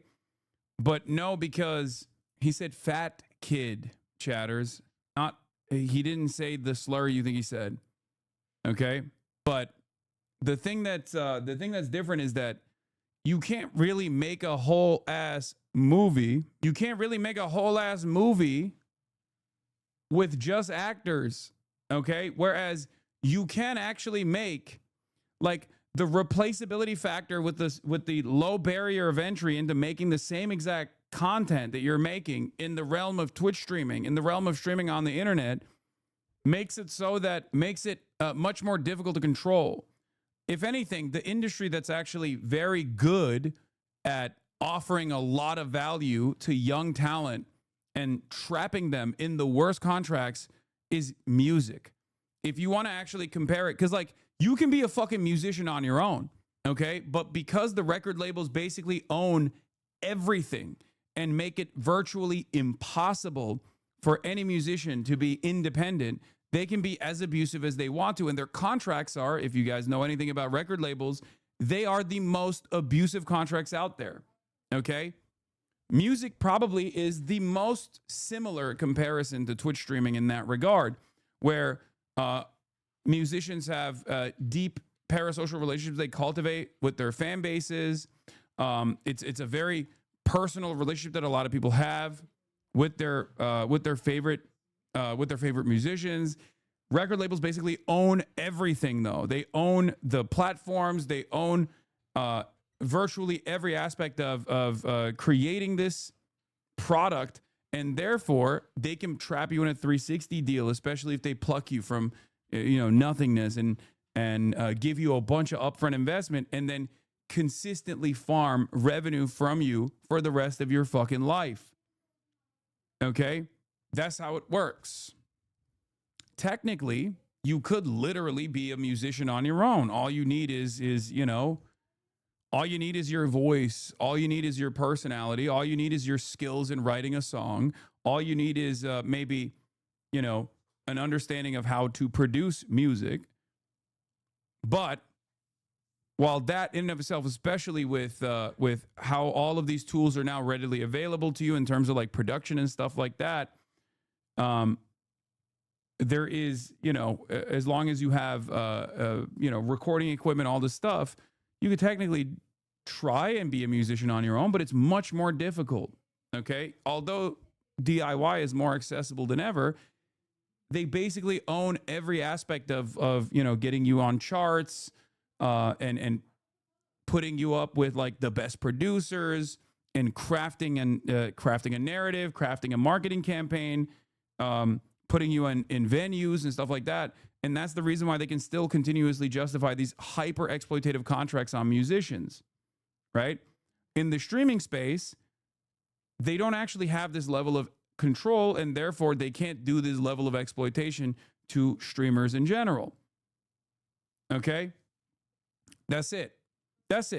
Because streaming is a relatively new industry, and they don't own, like a lot of these organizations don't own the platforms that you need to go to be able to stream yet. It might happen in the future, or like Amazon might try to do its own version of like an MCN or something in order to generate even more revenue off of people. And at that point, it would be quite difficult for a lot of newcomers to survive in that realm without having to join BeastTube or, FaZe Amazon or whatever the fuck, right? But yeah, contracts with like gambling built in, all this shit, do whatever the fuck you want to do. But basically they don't have this level of control over the people that make the content yet. And that's the reason why these sorts of issues are happening. These are your boys, but these are the same guys that said they fucking hated your guts after you left. And you're the program and you have an ego the size, you think you're Travis Scott and this and that. And also, like Max, multiple conversations about how Ron's content's cringe and you guys didn't fuck with the dap. None of you guys fucked with Lacey or Jason in the beginning. You guys didn't want these guys to live Let's be real. Nothing a Twitch streamer makes comes close to even the worst music law. Oh my fucking God. Yes, dude, I know. The value of labor, especially in the entertainment side, is about what you personally think it is. You're right. It has nothing to do with like whether or not you are generating revenue for someone else. It's not real if I don't care about it. Like, for example, the only real labor in my mind, because I'm the biggest leftist of all time, in my mind, the only real labor is coal miners. Okay? It's coal miners. Coal miners are the only actual people that are working, because they're working and they're getting black lung and they're working in horrible conditions. And that's the only real labor. Like, for example, I don't like Starbucks. I don't go to Starbucks. And therefore, people that work at fucking Starbucks, they're not real laborers. Even though they have wages, even though they're working for a mega corporation that's generating a lot of value off of their labor, I don't personally think that's valid because I don't like them. They're gay. They're woke. I don't like Starbucks workers, so they're not real work. That's how we judge this stuff, okay? Leftistly. It's so fucking stupid. This is not how it works, okay? That's not how...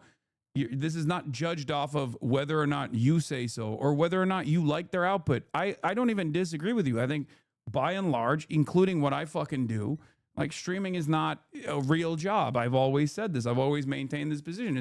We're unimaginably fortunate individuals. We literally are winning the lottery every single fucking day. Okay? Every single day. And I try to do my very best to make sure that I use that privilege for good, to expand people's consciousness, to try to educate people to the best of my ability, use my privilege for broad awareness initiatives and things like that, and even fundraising initiatives. Having said that, okay, in terms of like somebody making money off of you, okay, it is it is labor in that regard. Okay? To enrichen yourself, you're right. To enrichen myself, you did it. Yeah. Anywhere near you, you barely wanted to share a brand with them. But FaZe was going to fund a Miami house for you, Rage, Silky, and Kason, so fuck it. We'll take what we can get. And then it all worked, and we forced this relationship. And I was called a fucking retard then, and I was told then I was ruining FaZe. And now 2 years later, it wound up being the best thing that ever happened. So you understand why I'm sitting here and I'm frustrated. I would hope anyone watching could sit here and understand why I would be frustrated while a fucking entire hate mob is coming after me on fucking Christmas, my first Christmas without my mom, when all I've ever fucking wanted to do is help FaZe be successful. That's all I've ever wanted to do. That's the only intent. Where's the money? I'm this fucking guy who's trying to take everything from everybody. Where is it? Then why the fuck am I millions of dollars in debt? Where is it? It's in Blackboy Max's bank account. It's in fucking Silky's bank account. It's in Jason, Ronaldo, Lacey's bank account. See, this is what I mean. It's like, this is wrong. Okay? I don't agree with Brother Banks on this at all. He's saying I made these guys and they generated millions and millions of dollars, but because they're streamers, they got to keep that revenue. And it's like, yeah, because those are their subscriptions. Those are their, advertising revenue that they're getting when they fucking click running an ad, which, by the way, many of you might not know because this is the Piker Broadcasting Service and we don't run any ads around these parts. And if you actually want to support the show, you can subscribe. The Piker Broadcasting Service is sponsored by you, the viewers, for you, the viewers. It's an ad-free experience, unlike anywhere else you can go on the internet. Let's be fucking real. And there will be no cryptocurrency scams or anything of that sort on this. And there will be no gambling ads in general here as well. But there is this dynamic here of like friendship versus business. And I think that's what muddies the waters a little bit. Xylax, thank you for the 50 open presents. Thank you for the 100 gifted subs. There I go again, enriching myself with your voluntary subscriptions. If you want to, you can subscribe. There are obviously some benefits to it, like you can rewind the broadcast if you want to on the desktop. If you are subscribed, you can send me links, but that's pretty much it, okay? I think the main problem with this discourse is that you talk about how much money y'all streamers make. When success is measured with clout, there's no other workforce like it. Musicians need talent, actors too. There are some talentless streamers, most of your haters, that are extremely successful because of clout. No, there are also musicians that you might not consider to be fucking talented at all. It's entertainment. I think you're misunderstanding. Clout is money, okay? Relevance and clout and eyeballs that you get turns into money in the streaming space. Because if you're clicking the run an ad button on your Twitch stream, for example, if you have 10 people, you're only getting 10 cents. If you have 1,000 people, you're getting 1,000 people's worth of ad dollars. If you have 100,000 people watching, in that situation, when you click ad, you're going to get 100,000x that, okay? And music is also subjective. Every form of entertainment is subjective, which means that some people are just not going to like it, okay? But there are plenty who do. There are plenty of Twitch streamers who I don't tune into. I don't really understand what they offer, what kind of value they offer at all. Is not for me, right? And I'm willing to bet that a fuck ton of people would say the same about me, as a matter of fact. Ironically enough, if you left this stream and went to anyone else's streams and you asked them like, oh, well, what kind of value does this I can't even talk. What kind of value does Hassan bring? They would say nothing. Nothing at all. Do you understand? There are more people who think I bring no fucking value than there are those who believe that I bring value, okay? Let's be real. for most people, for most other content creators in this sphere, they go, we're here for entertainment. What's entertaining about fucking talking about the news all the time? You're just yapping. You don't play video games. You just yap, and they have no way of conceptualizing. They have no way of conceptualizing what this is, like news commentary is. They just see it as like drama that invites unwelcome attention. So wake up. That's the reason why many of these people who aren't adults themselves look to what I do and look to Asmongold and think we're doing the same shit. Okay? So, snap out of your own bubble for a second. Anyway, you can make this argument about anything, though. Motorcycles are worthless to me. No, I know. That's why it's a stupid argument to make. I agree. Was it Engels who said that human hands and its relationship to any material that generates commodity traded for currency is labor, no matter how small? Why are chatters like this? Because a lot of people in the United States of America, whether they think they are completely fucking, whether they think they have a decent understanding of socialism, unironically still have capitalist dogmatic thought and the brain rot that comes along with it. This is partially the reason why they think the broker you are, the more socialist you are, and the richer you are, the less socialist you are. Okay? That's the issue. I wish this never happened. I wish that I never did any of this.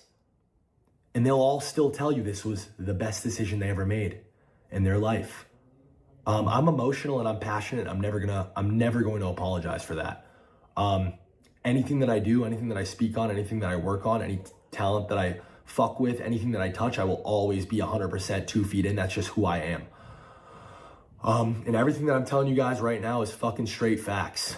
It's dead wrong, bro. This is unfair. It's unfair to drag me like this. It's unfair to pin me as some fucking horrible guy. Why are you banning this guy? You'll never cover Epstein because your millionaire friends are on the list?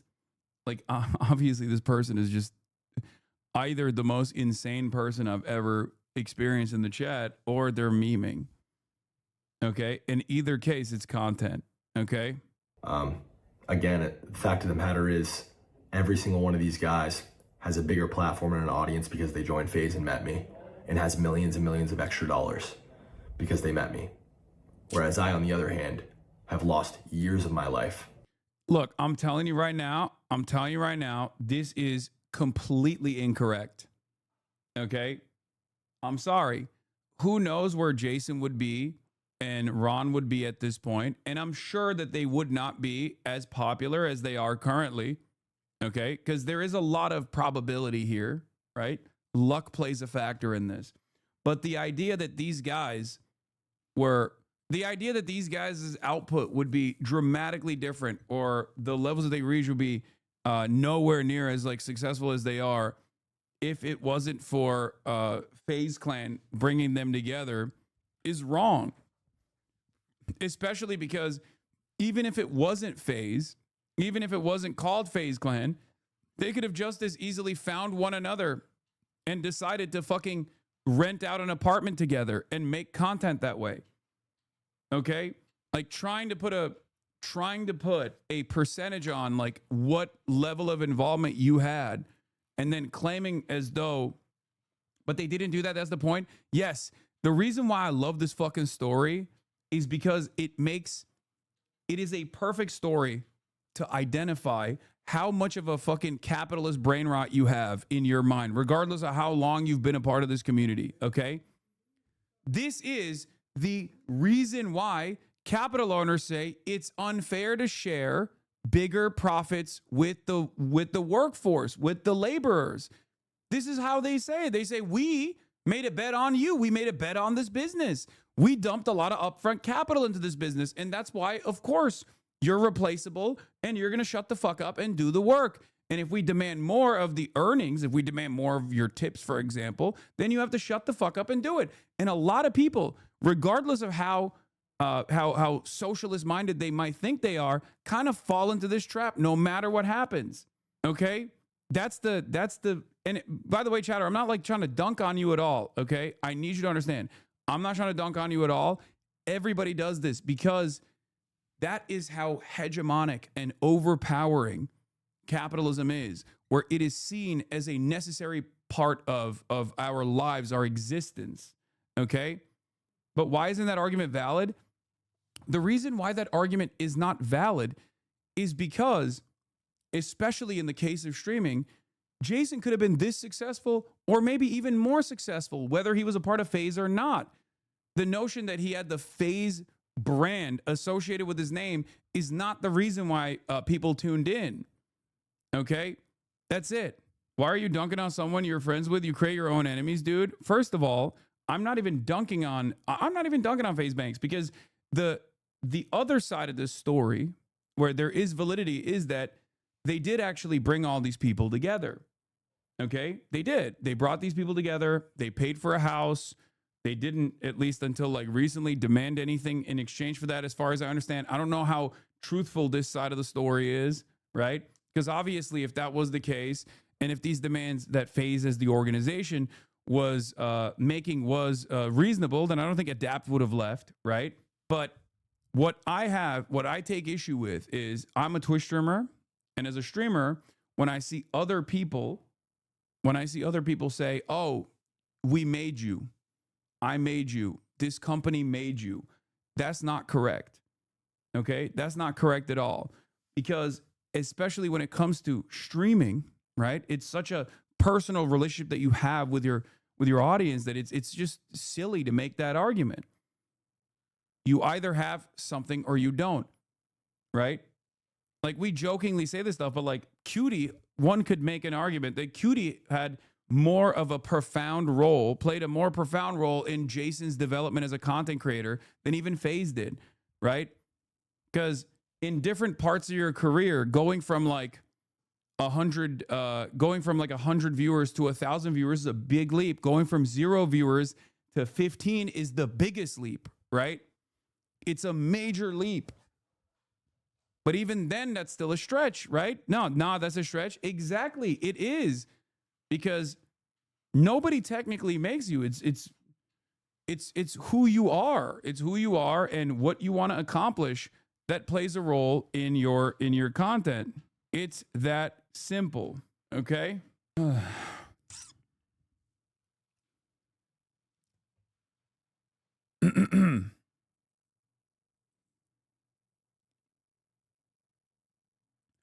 So they're all quitting FaZe because they did avaricious corporate stuff. I missed the important part of the segment. Yes. You're biased because you don't own an org. Do you own an org? Yes, I'm biased because I'm on the side of labor in every single fucking story, including in this one. The fuck? In this circumstance, I've known FaZe Banks for a lot longer than I've known Jason, okay? I've known FaZe Banks for even longer than I've known Adapt, for example. I should be biased in his direction, and yet I'm not letting my own personal feelings or my own personal opinions cloud my judgment in this, because I'm looking at this from a purely labor perspective, okay? Labor versus capital. And in that regard, of course I'm going to side with the people that are making the content itself.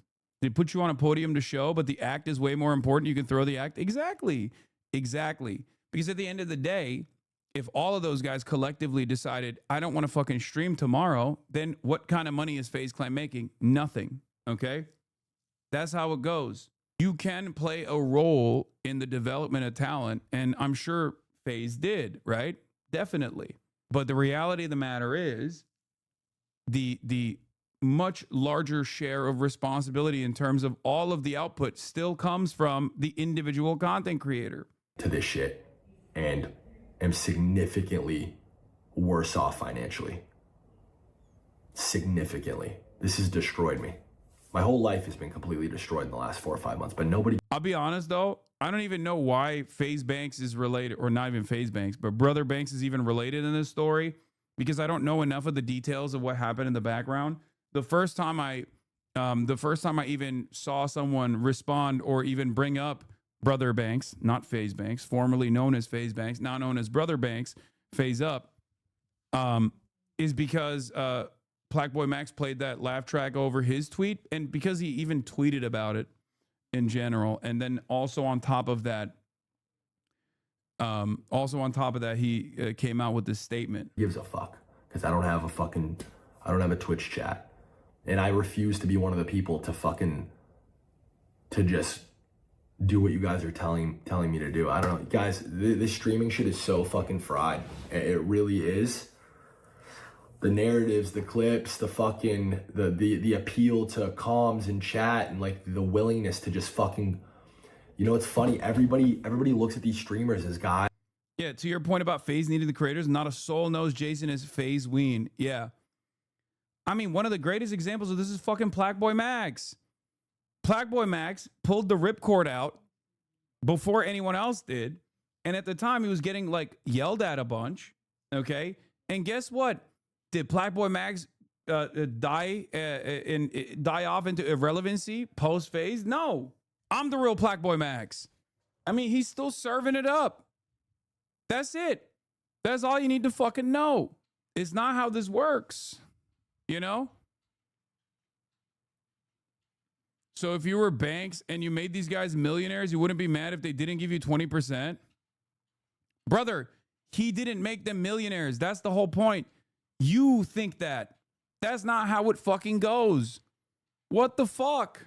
It's like, can you imagine if Jenk literally every day was going on the Young Turks broadcast and constantly complaining that I'm not just giving him revenue every fucking day, being like, I made him, I gave him an opportunity. And to be fair, that is a more valid argument than even what Banks is making, because I literally did not have any fucking social media footprint whatsoever when I first started working at the Young Turks. I worked my way up through the fucking ranks. I was putting a lot of effort into free labor that I was giving the Young Turks at the time.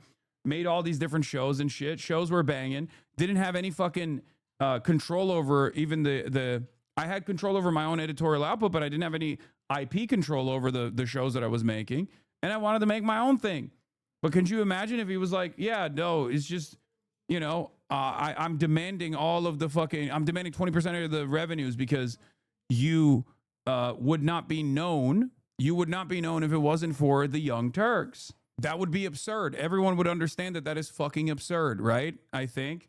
And I give a lot of credit, of course, as always, to Uncle Chunk Weigert and TYT. I do. Of course. But it's literally like it's like when people will turn around and say stuff like, oh, you understand how exploitative like reality TV show contracts are, for example, right? A lot of these reality TV show contracts will lock people into like generating revenue off of everything that they're doing, because these are like random people that they plucked off the street, right? In many instances. Nowadays, it's a little bit different because they do lean heavily into like influencers and stuff. But reality TV producers will literally go, oh, we're making you fucking famous. And in the aftermath, even after you leave this reality TV show as a contestant, even if you lose, we are going to take money off of your earnings, or your endorsements, your sponsorships. We're going to take a percentage off of that because we made you. That's ridiculous. Most people understand that's a fucking ridiculous way to operate. Okay?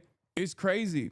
It's crazy how many people even in this community don't understand the pro-capitalist argument that they're leaning into in this situation, partially because streaming is like is worthless, and people see it understandably as like people with immense privilege that don't really do anything. People who just fucking click start streaming in the beginning of the day, and every single person would rather substitute places with someone like myself, regardless of the dark side of streaming or whatever, you know, because everyone else is climbing Mount Dicksuck every fucking day, and it's a much more treacherous climb than the privileged lifestyles that streamers have. It's true.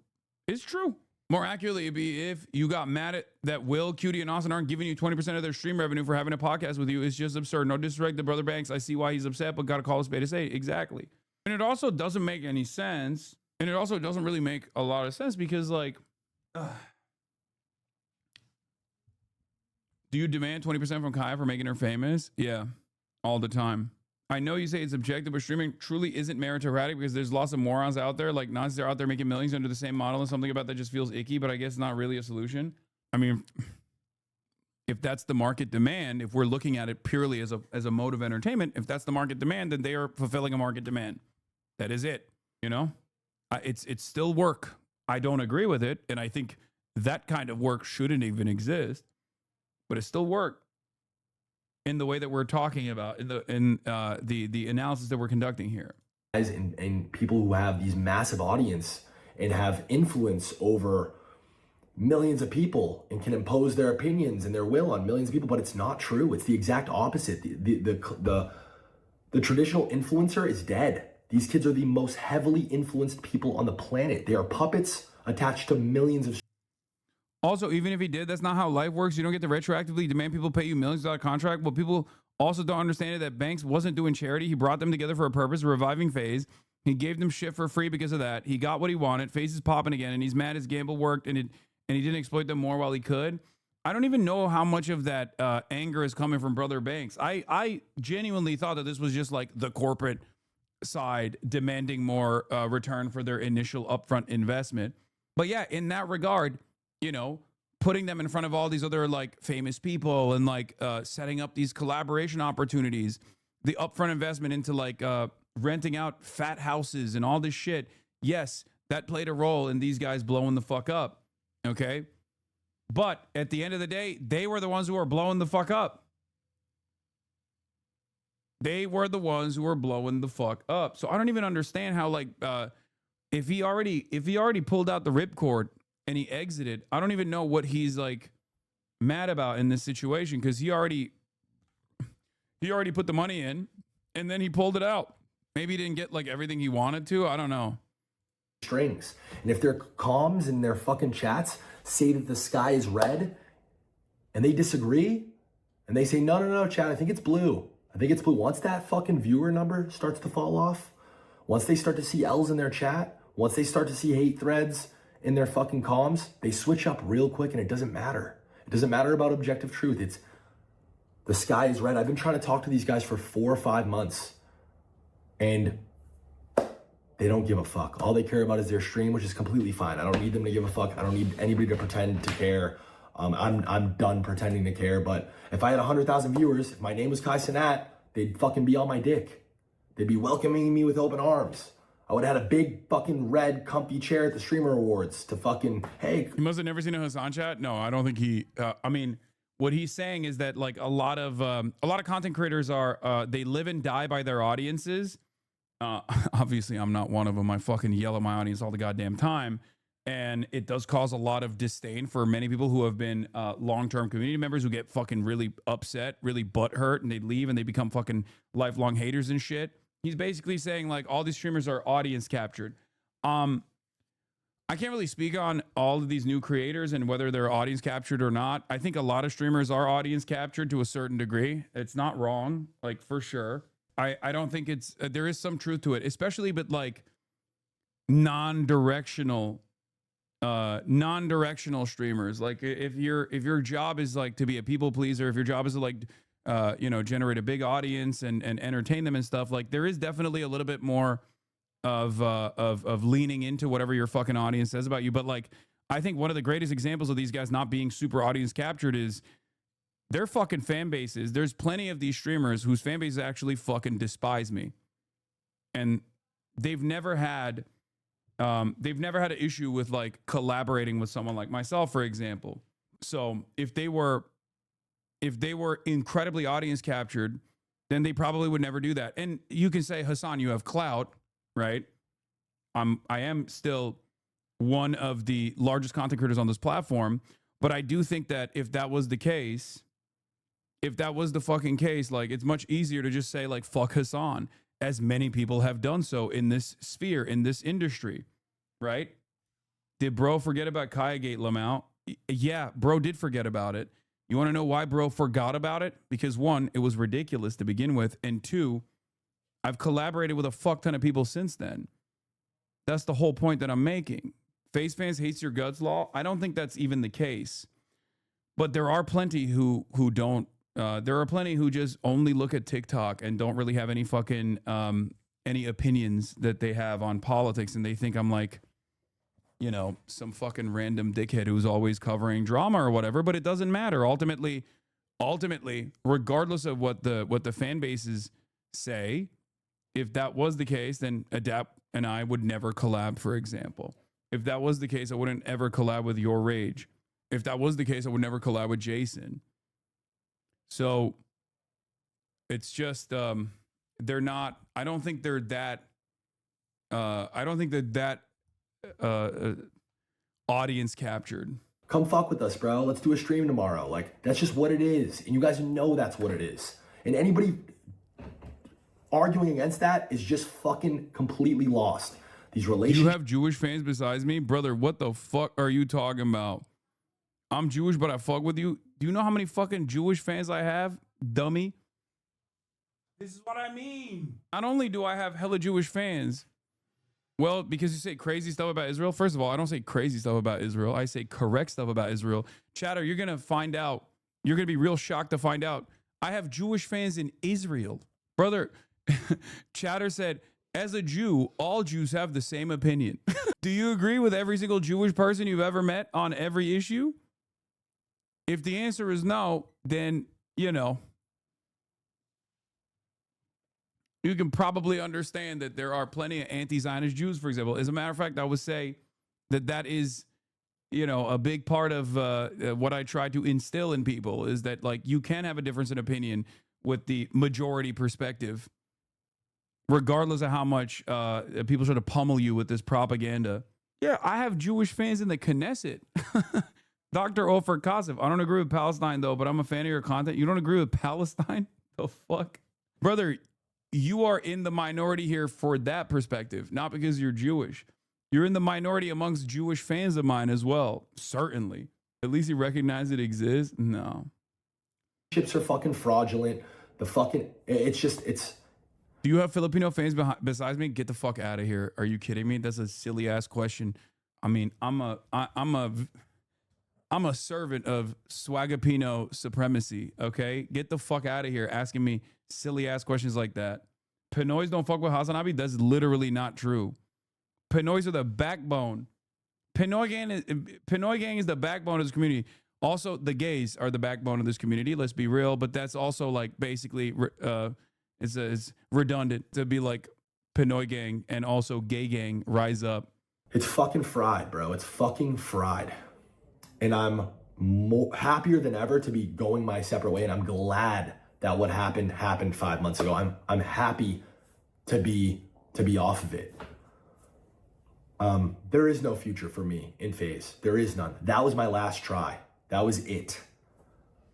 There's nothing, I have nothing left to give this. I gave it my entire adult life and I tried my hardest. And for anybody who's a fan of me and anybody who's a fan of FaZe, I am sorry. I've absolutely failed you.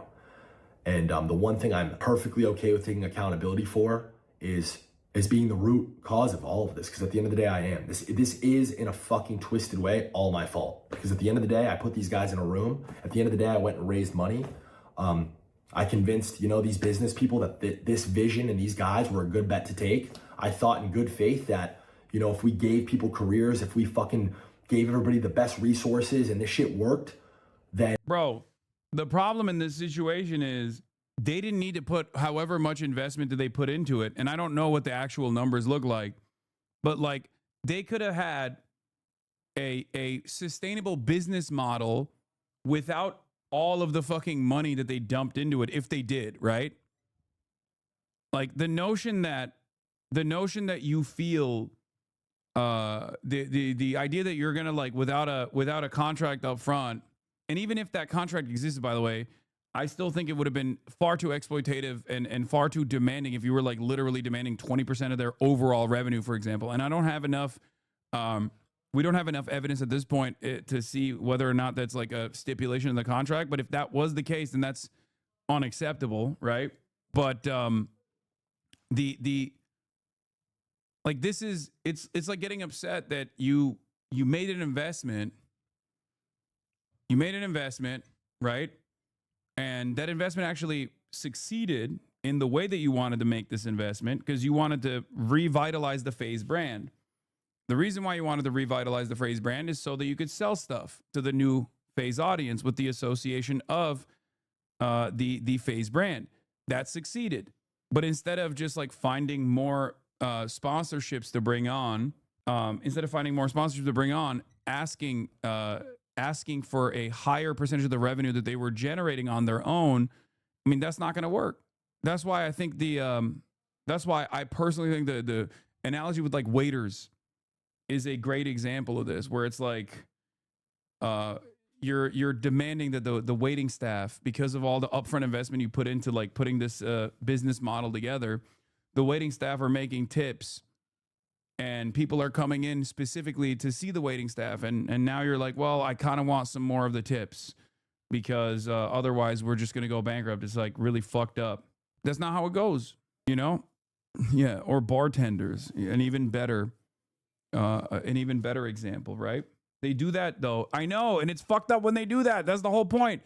But in this situation, because there is no barrier of entry to streaming, and the product almost entirely is the content, the person, you can't really make these demands of the laborers. Whereas a bartender can go to a different bar and tend at a different bar, but he still needs a bar, right? If streamers can basically do the exact same stream that they're doing with their fucking phones, right? Maybe it'll be not the same. Maybe it won't be as like popping or whatever, right? But if they can do the exact same fucking stream on their phones, then they're gonna do that. There is not a lot of tremendous cost associated with. There's not a lot of overhead. There's no barrier of entry into streaming. There's a tremendous barrier of success. There's a tremendous barrier to reaching a level of success. But once you reach a level of success, it's entirely in the hands of the person to continue that success or to continue expanding on that success. And everything else will figure itself out. And I'm so fucking naive and retarded to have not made sure everything was fucking better articulated and solidified and just like people were on the same page. I don't know, man. I failed miserably. It's not the first L that I'm taking in my life. It's not the first time I've failed. But yeah, I wish that, in a weird way, I do wish that I fucking was closer to the fold the last 4 or 5 months. I don't think that this all would have happened this way. I don't know, man. I don't know. Well, unfortunately, like I said, I really don't know. Music industry isn't being run by musicians. So it's being run by accountants and lawyers. So I don't know if they'd know real music if they heard it. What they're looking for is acts that are going to make the most money for them. So you'll see all kinds of little gimmicks, so to speak. And ultimately, real music is just about a microphone and a spotlight. If you can get over like that and bring the special effects within your body, you know, then I think you're gonna have a lot longer career. What to do? I don't know what else to say. I'm gonna be live on Twitch because I have a lot to say about a lot of specific examples of things that have happened in the back end, in the background, and I'm gonna be coming correct with receipts, and I'm gonna be completely open book about everything where I went wrong, where I feel other people went wrong. Yeah. Merry Christmas, y'all. I think the better, like the best scenario here would be if this is based around friendship and vibes, then you run it in a cooperative structure. That's it. If it's based on friendship, vibes, clout, then you don't put that much investment up front. Okay? And you also start in that same way, right? Not a FaZe clan, but a FaZe guild. But that's it. When do you think the Lacey X Grand Platinum tattoo cover-up stream will be? That's so funny. Yeah, a lot of people say like the Sidemen. But then how do you rent the massive mansion? Because these guys already had money. It's not like they didn't have money. They don't rent that massive mansion, but they make a more responsible decision. But they make it together.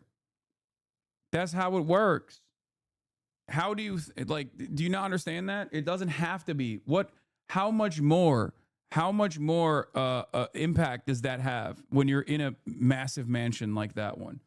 And they've moved from house to house already, and it hasn't like changed the dynamic of the content all that much. As a matter of fact, the thing that unironically The thing that they got mad about always was the internet, the bit rate, you know? That's the difference between top-down decision-making versus a bottom-up structure where all the people that are actually playing a role in the process, in the creation of the content, are actually bringing in feedback. They have input. Okay? That's it. I found them. Bish. Saul. I don't know, man. I stopped watching them when they went from a 32-room mansion to a 29-room mansion. It just didn't feel the same no more. Yeah. I do think that a democratized structure here where people have more input on all of these decisions would unironically give you a much longer, would unironically create a much more sustainable operation. And that's not on some, that is not on some fucking, you know, socialism bullshit. It is something that I genuinely believe. DraftKings co-founder Matt Kalshi launches Heartscope, media platform designed to help scale creator brands. The team behind Heartscope was also behind FaZe Clan's award-winning 2024 relaunch. And I think this actually plays a big role in this as well. Matt Kalish, co-founder of DraftKings, is launching a new company designed to help creators scale their brands. Kalish will be the CEO of the new venture. Heartscope is designed to give independent creators access to C-suite capabilities, including help and tools around strategy, creative assets, production, social media distribution, commercialization. What they're basically doing is like trying to lock young talent into 360 deals that are hyper exploitative. They didn't get to do it with the new FaZe. They couldn't do it with the new FaZe because they didn't actually have the same level of control. But the irony is, if they do actually have this level of control over what kind of like content that you're making, it's never going to work. Yeah, Machinima back in the day is a great example. Exactly. This is an MCN structure. You can't do 360 deals and then like stunt people's growth opportunities because like then they can't organically pop off. They can't organically make content that like it turns into a fucking job. Okay. And I think they're trying to do like a K-pop style structure around streaming as well. That's literally what they're trying to do. It's just, you know, this is capitalism. Every new growing sector, every new industry is always going to have, you know, big business coming in a predatory manner and trying to farm as much revenue as they possibly can, right? They're trying to do music industry shit. Democratic decision-making structures will also yield more stable production. Ain't no way he would have those nosedived in the haterade if everyone had equal... Oh, you mean H3, H3. Oh, true. The team behind Heartscope, oh yeah, but specifically Heartscope aims to help creators scale their businesses. I'm telling you right now, the new meta in 2026 and onward is clippers. These guys for the past couple of years have noticed that a lot of people that hire clippers on like TikTok and everywhere else, low key, the Hasanabi Clips industrial complex basically, but bass boosted and much more successful, right? Kick revolves around this meta as well. You get hired on, you get signed on as talent to Kick. There's a fucking managerial aspect to that. They own the platform itself too. Kick is already doing the thing that I was talking about, like FaZe Amazon collaborative relationship already exists with Kick. So when Kick hires a new talent, there are contractual obligations, and they elevate them through these clip farms. Okay, they got a shit ton of clippers both on Twitter and on TikTok, and you literally get bass boosted into oblivion. They really improve your brand recognition. And I think this is exactly what these guys are trying to do as well at Heartscope. Team behind Heartscope was also behind FaZe Clan's 2024 relaunch. Last year, FaZe Clan, 580,000 Twitch followers, won Best Content Organization at the Streamer Awards. Though the team has a history of working with live streamers, Heartscope is for all creators. In 2024, FaZe Clan also spun off into the esports company FaZe Holdings and the internet media company FaZe Media. Miz is doing that, but those TikToks are getting like 100 likes. It starts off slow, but it's basically a science, guys. You can't deny it.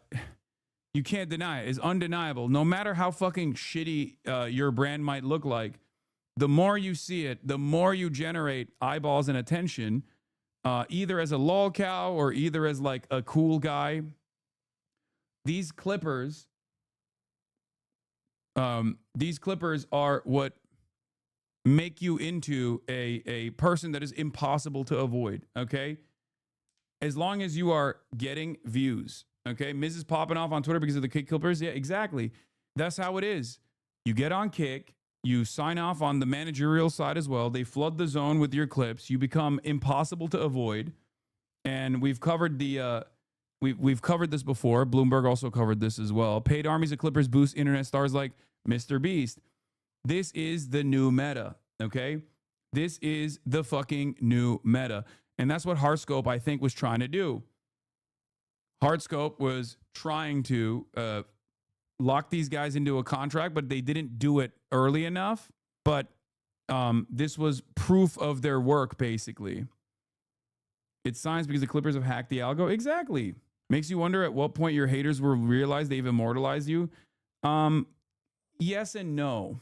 No, because there is a reason why so many of the insane fucking narratives that cause people to not tune into my broadcast, or at least like when they tune in with a negative attitude. It's because of the fucking hate clip farms. You're not hate clipped at that level? I fucking absolutely am. Are you kidding me?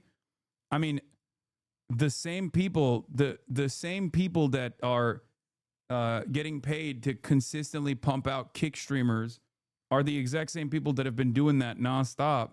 I get fucking hate clipped by entire governments. We're talking about fucking Israel, dude. Yes, you need to create a new TikTok and pump 10 TikToks a day per stream. Delete the ones that don't hit 100K views after you gain great traction. That's the strat. Not take 3 days to post one clip. Yeah. No, I know. That's how it is. And I think like Jason and all of them, they did that and they blew the fuck up off of that. Yeah. I got haters in governments. When you collide with your rage, those clip accounts were cropping you out of your own podcast. 1 million likes on TikTok can go up to $1,000 per video clip, depending on uploader's country or location. Clips feature, which is just a silly feature that came with Twitch, is now commodified and moved the conversation. If a clipper who doesn't give a shit about Hasanabi sees other clips getting 200K likes, they will go on that bandwagon for easy money. Exactly. Yeah. Yeah. That's how it is. And no, the Hasanabi Clips industrial complex don't do it for free either. They generate revenue on YouTube. They make fuck ton of money. They literally pay their college. They've paid off their student loan debts and shit like that. It's real. They do it all the time. And when you say Hassan isn't very clippable, he's too verbose, that's not true either. It don't matter. It's all about vibes. It's formulaic. You can make the most boring guy look fucking cool. They do it with Clavicular, who is so one note. It's all about the music that you put in. It's all about the sound effects you put into it. It's also the the silly framing that you add into like the edit in and of itself. Yeah. Clippers do the same with Asmon. Difference is Hassan falls for the clips. Here we go. Yes, you're right. Asmongold is actually the wokest warrior of all time. So when he actually talks about how he justifies torture on random people, we just fell for the Clippers. You're right. Of course, when Asmongold is actually responding to my clips, he is not falling for a clip bait at all. Asmongold is my number one. Asmongold is my number one hater, clip baiter in general. Go look at his short form content, Asmongold clips. Every day there's like 2 to 3 moments off my stream that he just lies about. It's so strange that people refuse to recognize that. And they just go, no, Hassan, you're doing it to him. XQC is worse, in my opinion. I mean, yeah, they do. He was literally just watching clips from an hour ago. Of course, he does it all the time. They make a lot of money for him. This shit didn't start off overnight. That's why I always said like Nick Fuentes has like the positive version of what I have. All of these people have realized that like after years and years of being this like prominent left-wing figure that everyone can fucking unload all of their anger and anxieties towards, there is definitely a market on focus on content. There's also a market on promoting certain kinds of content creators, whether it be Asmongold or whether it be fucking Nick Fuentes. And all of these other people on the edges, because they don't fucking, what is this? Asmongold reacts to his favorite video, a clavicular Nick Fuentes edit. This gives me hope for America. It goes so hard. Yeah. Look. This is all the times you went and fucked with him. All the times he was annoying. Stop playing with me. You are just 3 so narrow-minded peeps. Okay, you all have points, but the way you tell it, yeah, you're right. I'm so fucking narrow-minded. Maybe if you keep telling that to yourself, you won't have to listen to what I have to say. All right.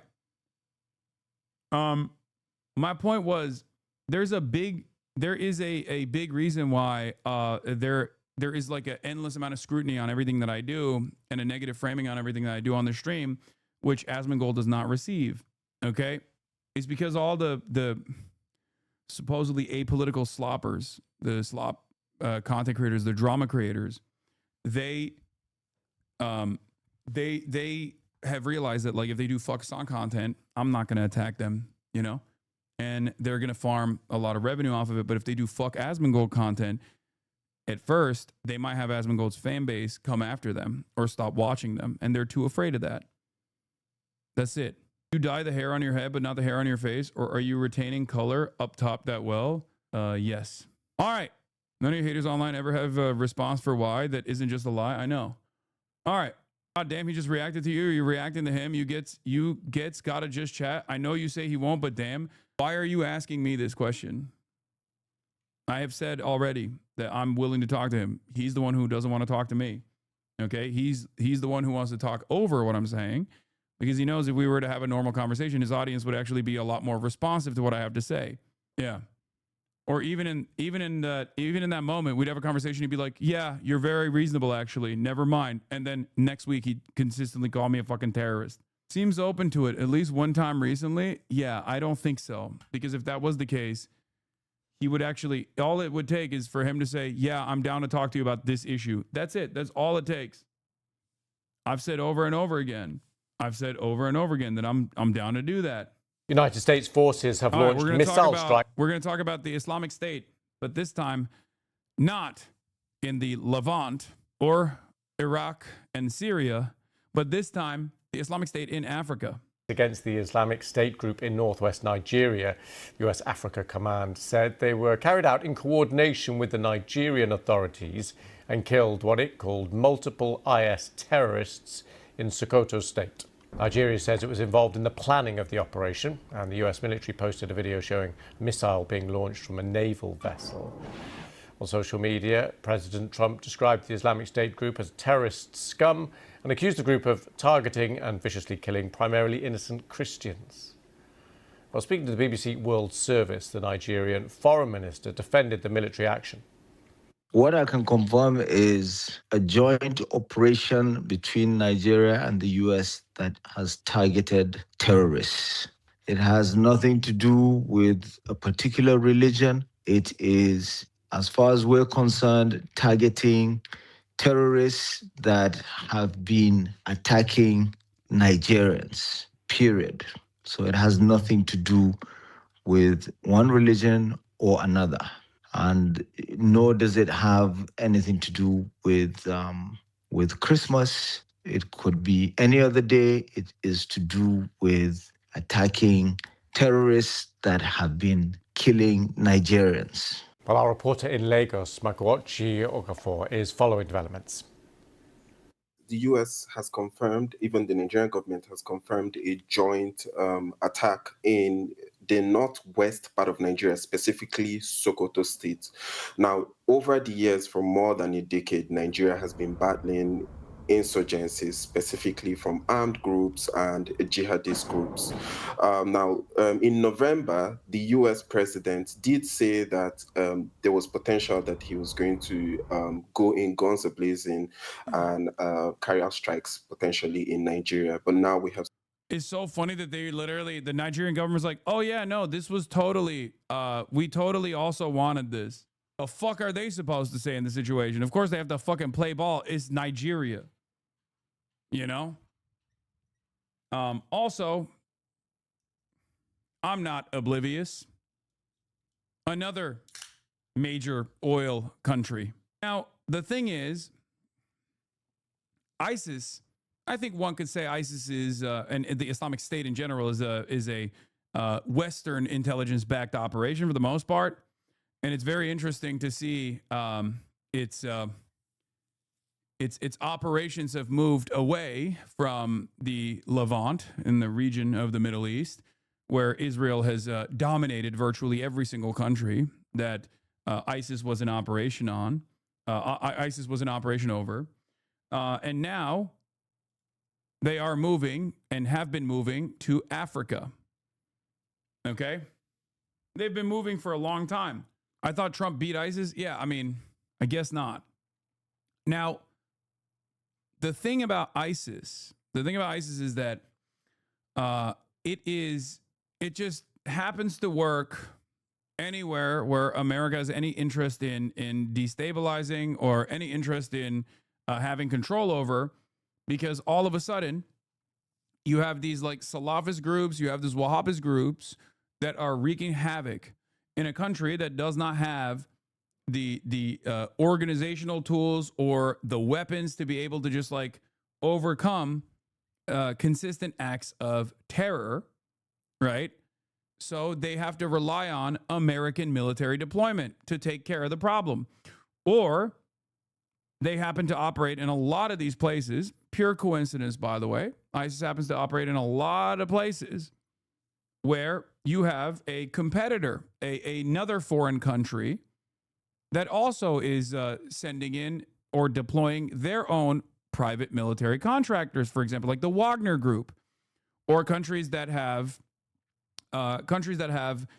stronger relationships with an American foreign adversary like China. Okay? And of course, as is the case usually with ISIS, the victims are rarely ever Westerners. Now, are there lone wolf attacks that are conducted in the West? Absolutely.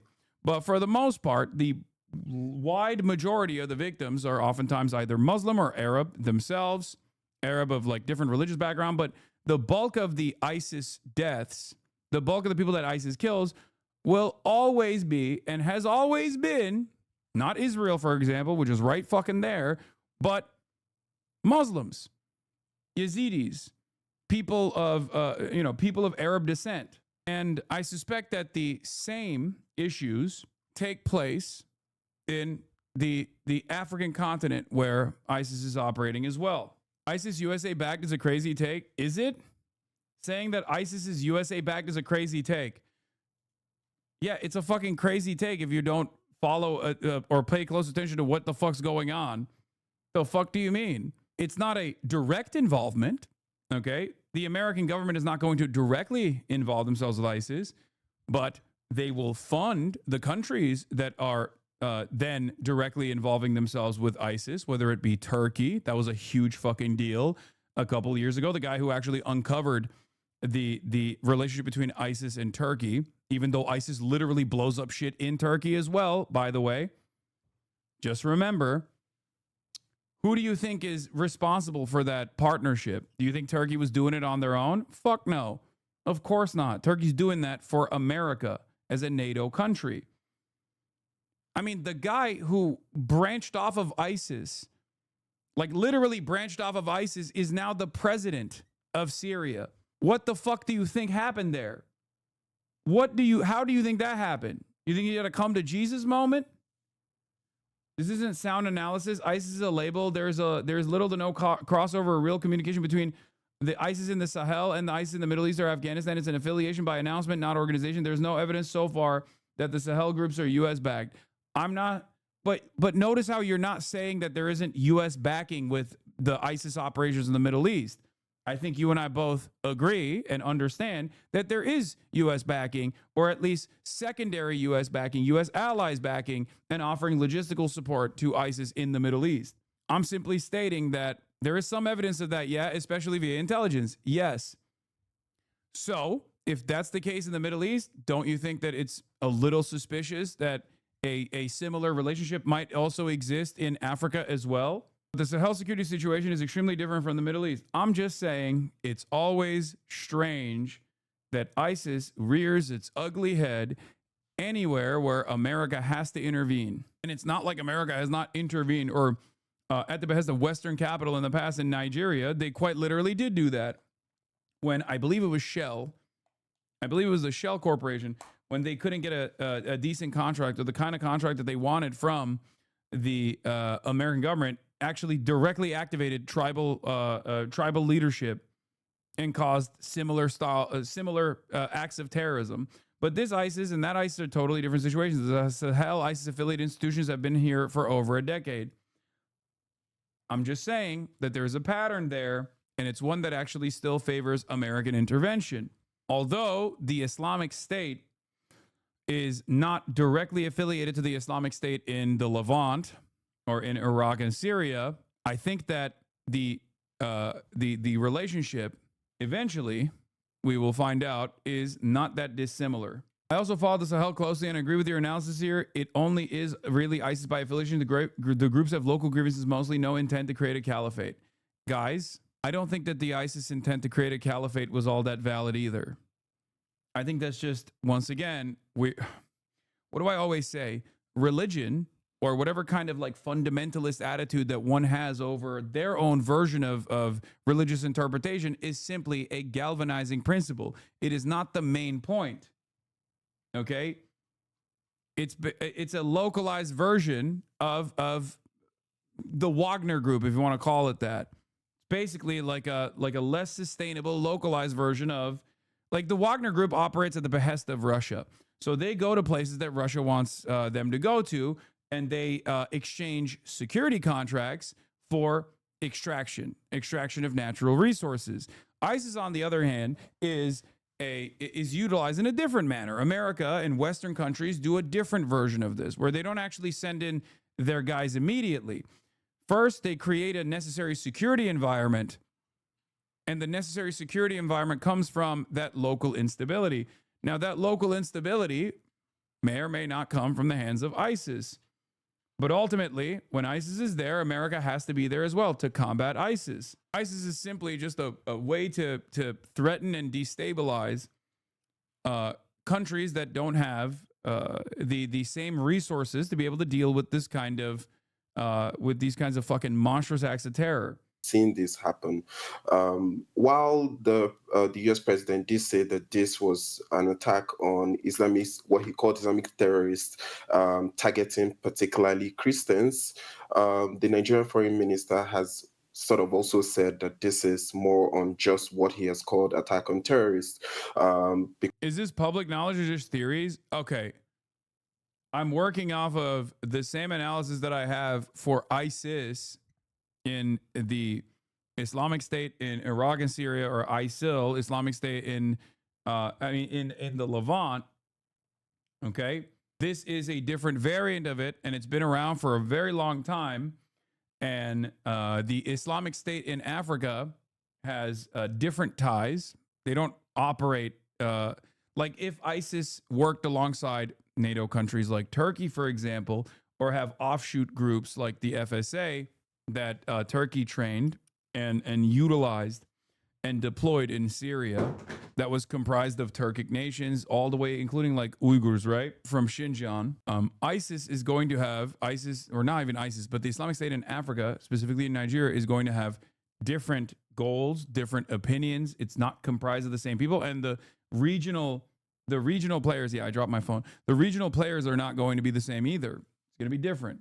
But that relies on the idea that ISIS is a deliberate organization that is the same in Iraq as it is in Burkina Faso and Nigeria, and it isn't. It's like saying all groups calling themselves Marxists are a part of the same group.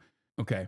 The ultimate, the goal here, from the way I'm looking at this, is that it is an effort. It is a way to destabilize these countries that want to develop some semblance of sovereignty, or are leveraging relationships that they have with foreign adversaries.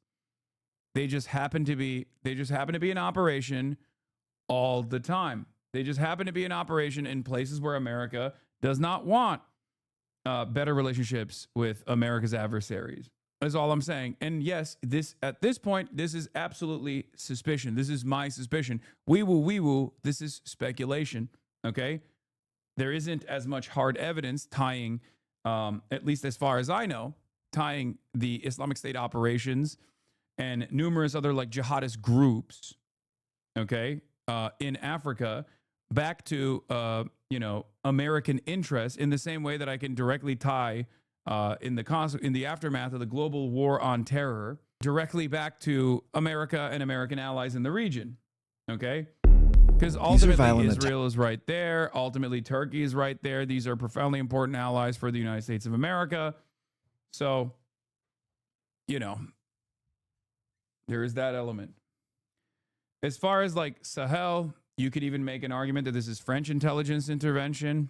There is also that as well, because a lot of the countries that these guys operate in, like Burkina Faso, for example, are French, former French colonies, and they are the ones who are trying to develop sovereignty away from France, for example, and they're getting fucking destroyed.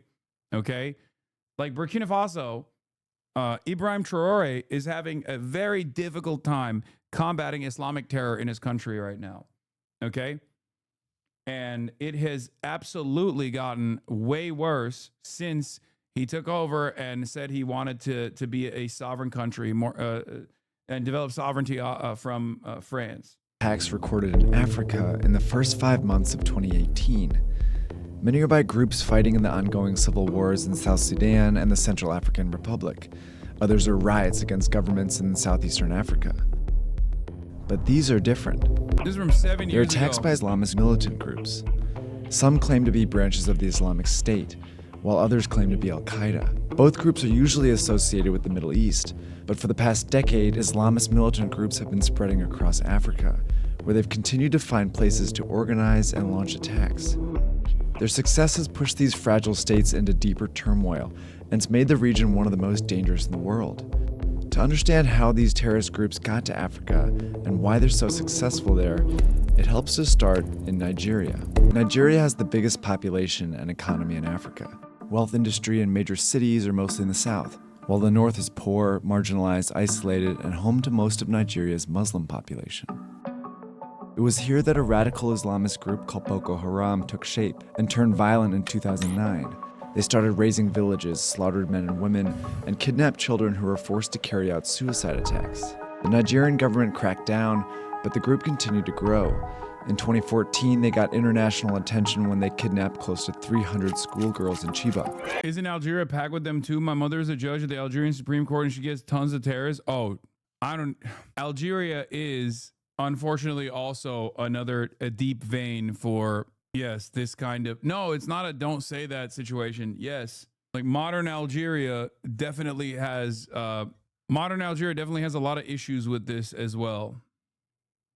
Isn't France the only country that still has almost full power over their colonies and have their own Rothschilds to exploit the resources of such colonies? Yes and no. I mean, these colonies still have all of their finances handled by the French. Yes. And if you know anything about the French, they never forgive a country for liberating itself, whether it be Haiti or even Algeria. By then, they controlled a huge swath of territory in northern Nigeria, where they imposed strict Sharia law and declared it an Islamic caliphate. In 2015, they became affiliated with the Islamic State, which had a caliphate of its own in Iraq and Syria. Within a few years, the group killed nearly 25,000 people and was on track to become the deadliest terror group in the world, eventually surpassing ISIS. 5 African countries backed by the US, UK, and France formed a task force to battle Boko Haram. By April 2015, they'd liberated major towns and seemed to push Boko Haram out. But 3 years later, Boko Haram is still active.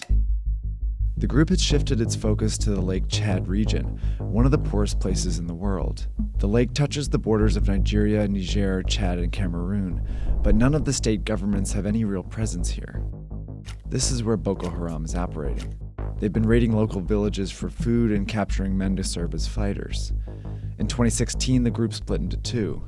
As Boko Haram's attacks grew more and more violent, this group, the Islamic State West Africa, started offering protection to villages in danger. They also provided stability and even water supplies to a region collapsing under a food crisis in exchange for attacks and recruits. In the absence of a strong central government, they've moved further into Nigeria and Niger, where they've launched attacks of their own and are— This is a video from 7 years ago from Vox talking about Islamist militant groups gaining strength in Africa.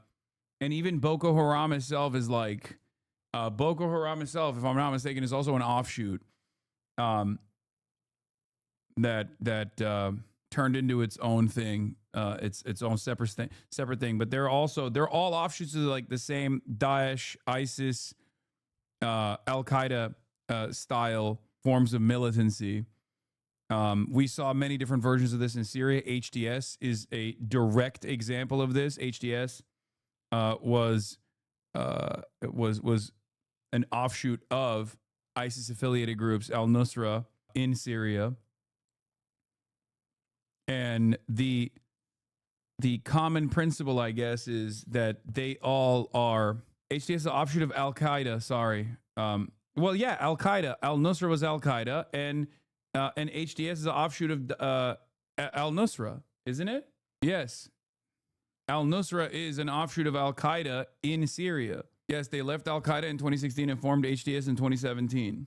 HTS was an offshoot of an Al Qaeda affiliate, and ISIS itself is an offshoot of Al Qaeda as well. Officially affiliated with the Islamic State. Exploiting and terrorizing locals in ungoverned areas has become a successful strategy, keeping these militant groups active. But it doesn't stop here. The strategy is being used by terrorists all across the continent. Lake Chad is part of the Sahel, a narrow band of territory that stretches across north-central Africa. The conditions that make Lake Chad ideal for Boko Haram and ISWA extend across this whole region. The population is mostly Muslim and vulnerable. Ethnic conflicts are rampant, food is scarce, poverty is rife, and most importantly, there's almost no presence of a government. Islamist militant groups have been filling these spaces at a staggering pace. 7 years ago, Islamist militant groups took over northern Mali and declared it a caliphate for 10 months, before a French military intervention drove them back into the desert. Today, they've banded together and are affiliated with Al Qaeda. A group called ISGS broke away and is now affiliated with the Islamic State. This part of Mali remains ungoverned and violent 7 years after the intervention. Both of these groups are fighting for various militias in the conflict. Meanwhile, both are attacking foreigners, including the French embassy in 2018 and the 2017 ambush of the U.S. Special Forces in Niger. Fox News is learning that 12 U.S. soldiers, mostly Green Berets, were ambushed by... Most of these groups in Africa were originally founded as unlinked before proclaiming allegiance to a leader such as Baghdadi or the Taliban. For Boko Haram, this was done during the height of ISIS power and was then rescinded. A lot of groups did this. Okay, but they're operational. They're the only operational forms of Islamic State militancy right now. And the main Islamic State telegrams and the main Islamic State propaganda outlets directly celebrate their operations in Africa. And now they are responsible for 90% of all ISIS operations. Because almost all of the ISIS operations, almost all the Islamic State operations in Iraq, Syria, and also all around the globe have been reduced to virtually nothing. Okay. And since last year, I think last year Africa was around 70%, and now it's 88%. By a larger force of ISIS-linked militants. Islamist militant groups are finding success in other ungoverned spaces as well. ISIS claims to have launched 10 attacks in 2018 in Libya, where a civil war has raged since 2011. In Somalia, an ISIS-affiliated group split from Al-Shabaab and Al-Qaeda. Yeah, shouts out the fucking Hillary Rodham Clinton on that one. But ISIS is not a real organization at this point. This is what I'm trying to explain. It's like how right-wingers refer to Antifa as an organization despite having no central links or organizational ties. Sure, but they don't have to be. They don't have to be because they're doing what we understand as terrorism. And because of that, they don't have to have like a central governance structure at all. They can operate in a decentralized manner, and I don't even think that they're decentralized or as decentralized as you say they are. HTS, Taliban, Muqawama have been against Daesh since its formation. Ironically, Israeli funded the Middle East factions of Daesh. I would be surprised if Westerners and Israeli had proxy vendors funneling Daesh decentralized network. I mean, look at the RSF. Look at the RSF in Sudan. Okay, we know now. Without any fucking suspicion whatsoever that they are directly being funded by the United Arab Emirates. Someone has given these guys weapons. It's made this whole part of Africa one of the most dangerous places in the world. The US and France have both stepped up their presence with several military bases across the Sahel.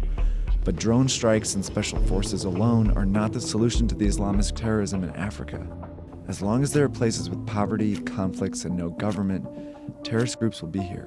Yeah, and then obviously, as long as they're there, there needs to be Western intervention because these countries are not wealthy enough, powerful enough, and have been kept poor aggressively through colonial exploits that they don't have the tools to be able to combat against this kind of terror. And we here in the West look at that and go, oh, it's because they're kind of barbaric and they just can't deal with it because they're just like, this is how it is. You know, they're black, they're aggressive. That's why there's so much violence. Or they're brown, they're Arab. They don't know any better. That's the reason why they're killing each other.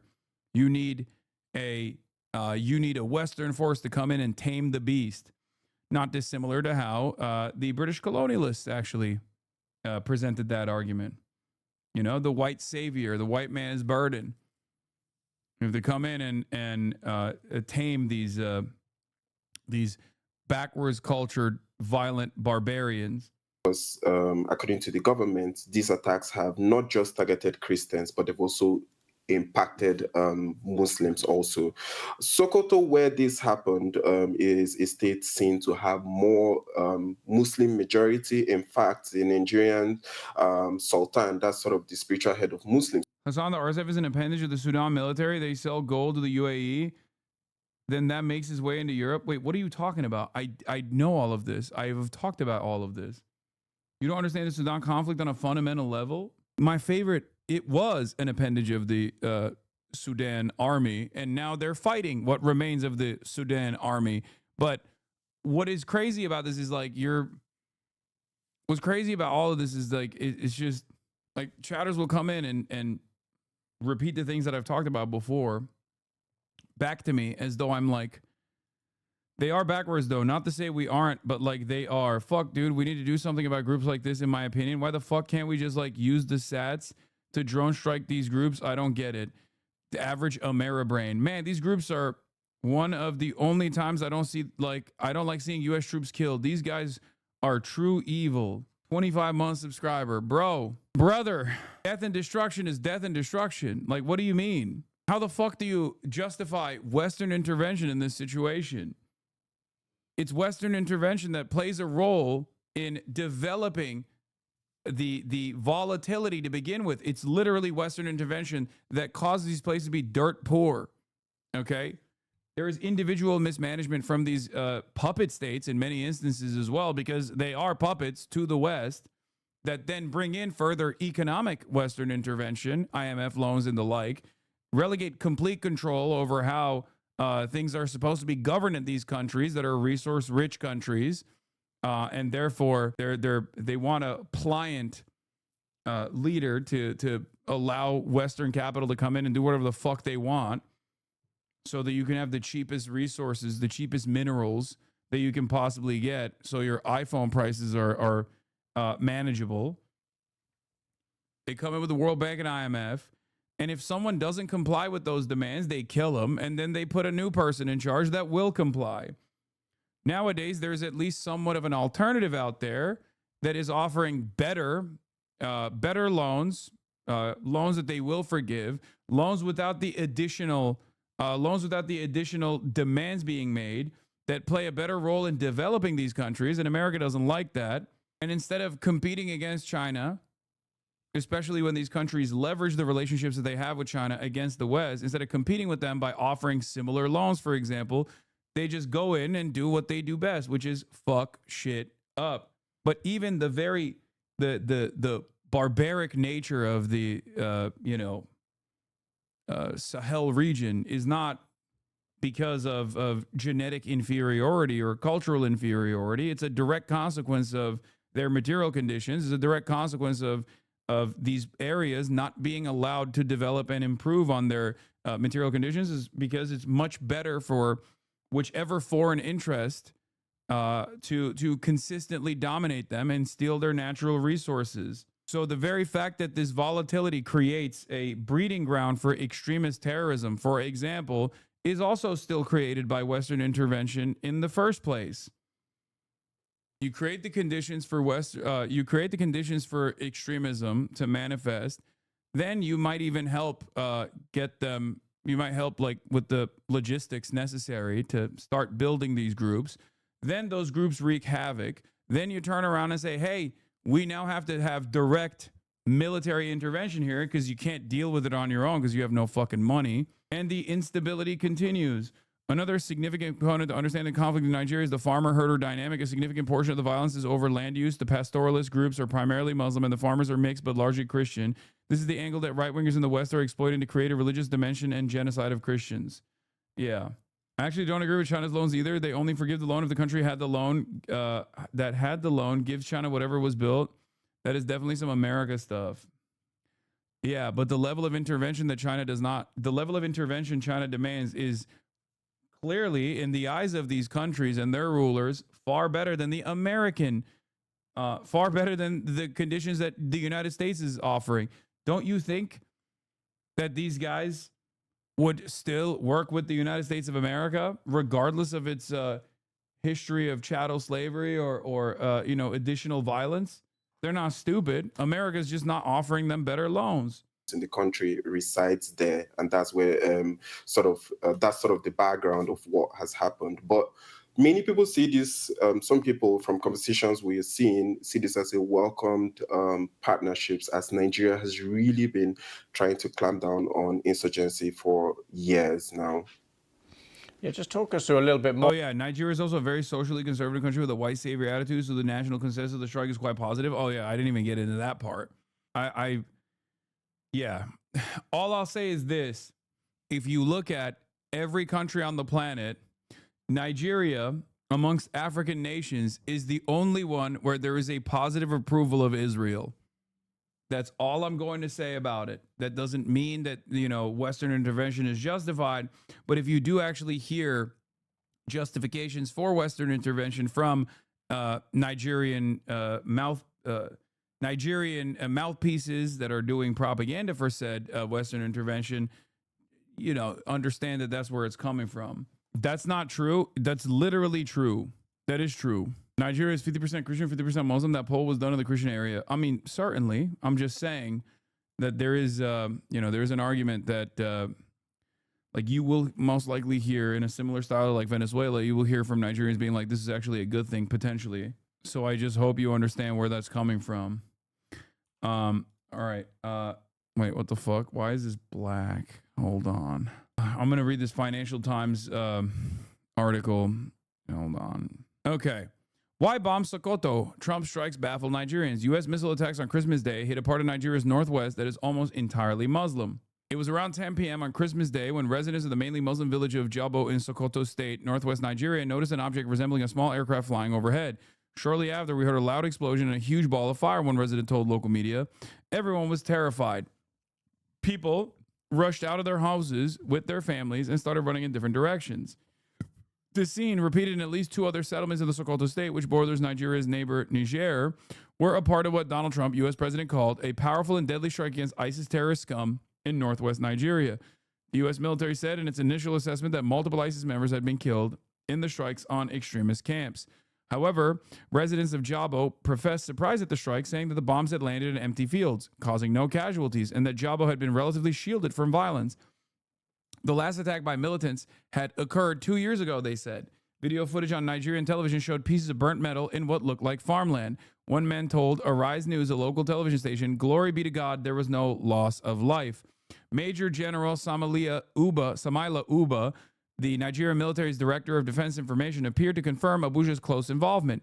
Nigeria's armed forces, in conjunction with the U.S., had carried out the strike based on credible intelligence and careful operational planning, he said. This came after, by the way, just so you understand. Like, the Nigerian government was like, oh yeah, we were actually involved in this. They said it afterwards. Yes, Nigeria has, around all the countries, Nigeria has the one of the most positive attitudes about Israel. Where is it? One of the most favorable attitudes about Israel. Yeah. Nigeria's at 59% approval, with 24% saying very favorable and 18% or 32% disapproval. Uba went on to say that the precision strike operations against identified foreign ISIS-linked elements had received approval from the federal government authorities. The operation underscored Nigeria's resolve, alongside strategic partners, to confront transnational terrorism and prevent foreign fighters from establishing or expanding footholds within Nigeria's borders, he said. Yet some Nigerian analysts questioned the defense ministry's official version of events, saying the choice of Sokoto State as a target was strange, given that its residents were almost entirely Muslim. Other states, including Niger and Kebbi in the northwest and Borno in the northeast, where Boko Haram has historically been active, had been the victims of much more violence, they said. Nigeria has been subject for at least a decade to overlapping security crises, in a mixture of banditry, kidnappings, clashes between herders and farmers, and Islamist extremism. Last year, nearly 9,500 people were killed in political violence, according to ACLED, a nonprofit that tracks global conflict. Muslims, as well as Christians, have been victims. Trump said U.S. actions were in response to what he called terrorist activity directed against Christians, a long preoccupation of his White House. That's one way to put it. The strikes came a day after a bomb attack on a mosque in Maiduguri in northeast Nigeria, in which at least 5 people were reported to have been killed and dozens injured. In November, gunmen kidnapped at least 200 children from a Catholic school in Niger State. Mustafa Gembu, a security analyst, said the choice of Sokoto was highly questionable. Sokoto was more a victim of banditry than of terrorists targeting Christians, who were almost non-existent in the state, he said. It was not what he called one of the country's terrorist hotspots, but rather a predominantly Muslim enclave and the historical seat of the Sokoto Caliphate, a spiritual center of Islam in Nigeria. Since Trump in November threatened to deploy the U.S. military guns blazing in response to attacks on our cherished Christians, the Nigerian government has been under strong U.S. pressure to act against the violence. Bola Tinubu, the president, dispatched senior security officials to Washington to discuss the situation and replaced his defense minister with a former general. But despite the public claims on Friday of coordination, Gembu said he doubted whether the Nigerian armed forces have been closely involved in the planning of the strikes. I don't think they were. That's why I said I don't really trust the Nigerian government being like, no, totally, we wanted this. Umar Ado, an opposition politician, also said he was unconvinced that Nigeria was actively involved. The targeting of Sokoto state with no prior established ISIS presence raises questions about whether Nigerian military authorities do exercise meaningful control over the operation or they are themselves mere onlookers, he said. Otto said Tinubu owed the nation a full and detailed explanation of the legal basis, authorization process, and strategic rationale for the reported U.S. airstrikes in Sokoto. Other branches of Nigeria's government were slower than the defense ministry to claim full responsibility for coordinating the operation. One senior government official speaking on background said he was trying to establish the facts, including precisely when Abuja had been informed about the timing and location of the strikes. Nigeria had been involved in intelligence gathering operations in conjunction with the U.S. in recent weeks, he said, but he acknowledged that Sokoto was not the most obvious choice of target. The foreign ministry was also more circumspect about its involvement, saying only that it continues to work closely with its partners to establish diplomatic and security channels to weaken terrorist networks. However, it stopped short of saying explicitly that it had prior knowledge about when or where these attacks would take place. Until now, the Trump administration's military focus in Africa has largely been in Somalia. There's some drama there as well, but that's for a different day. In May, U.S. Admiral James Kilby said Washington had launched the largest airstrike in the history of the world, 125,000 pounds from a single aircraft carrier into Somalia.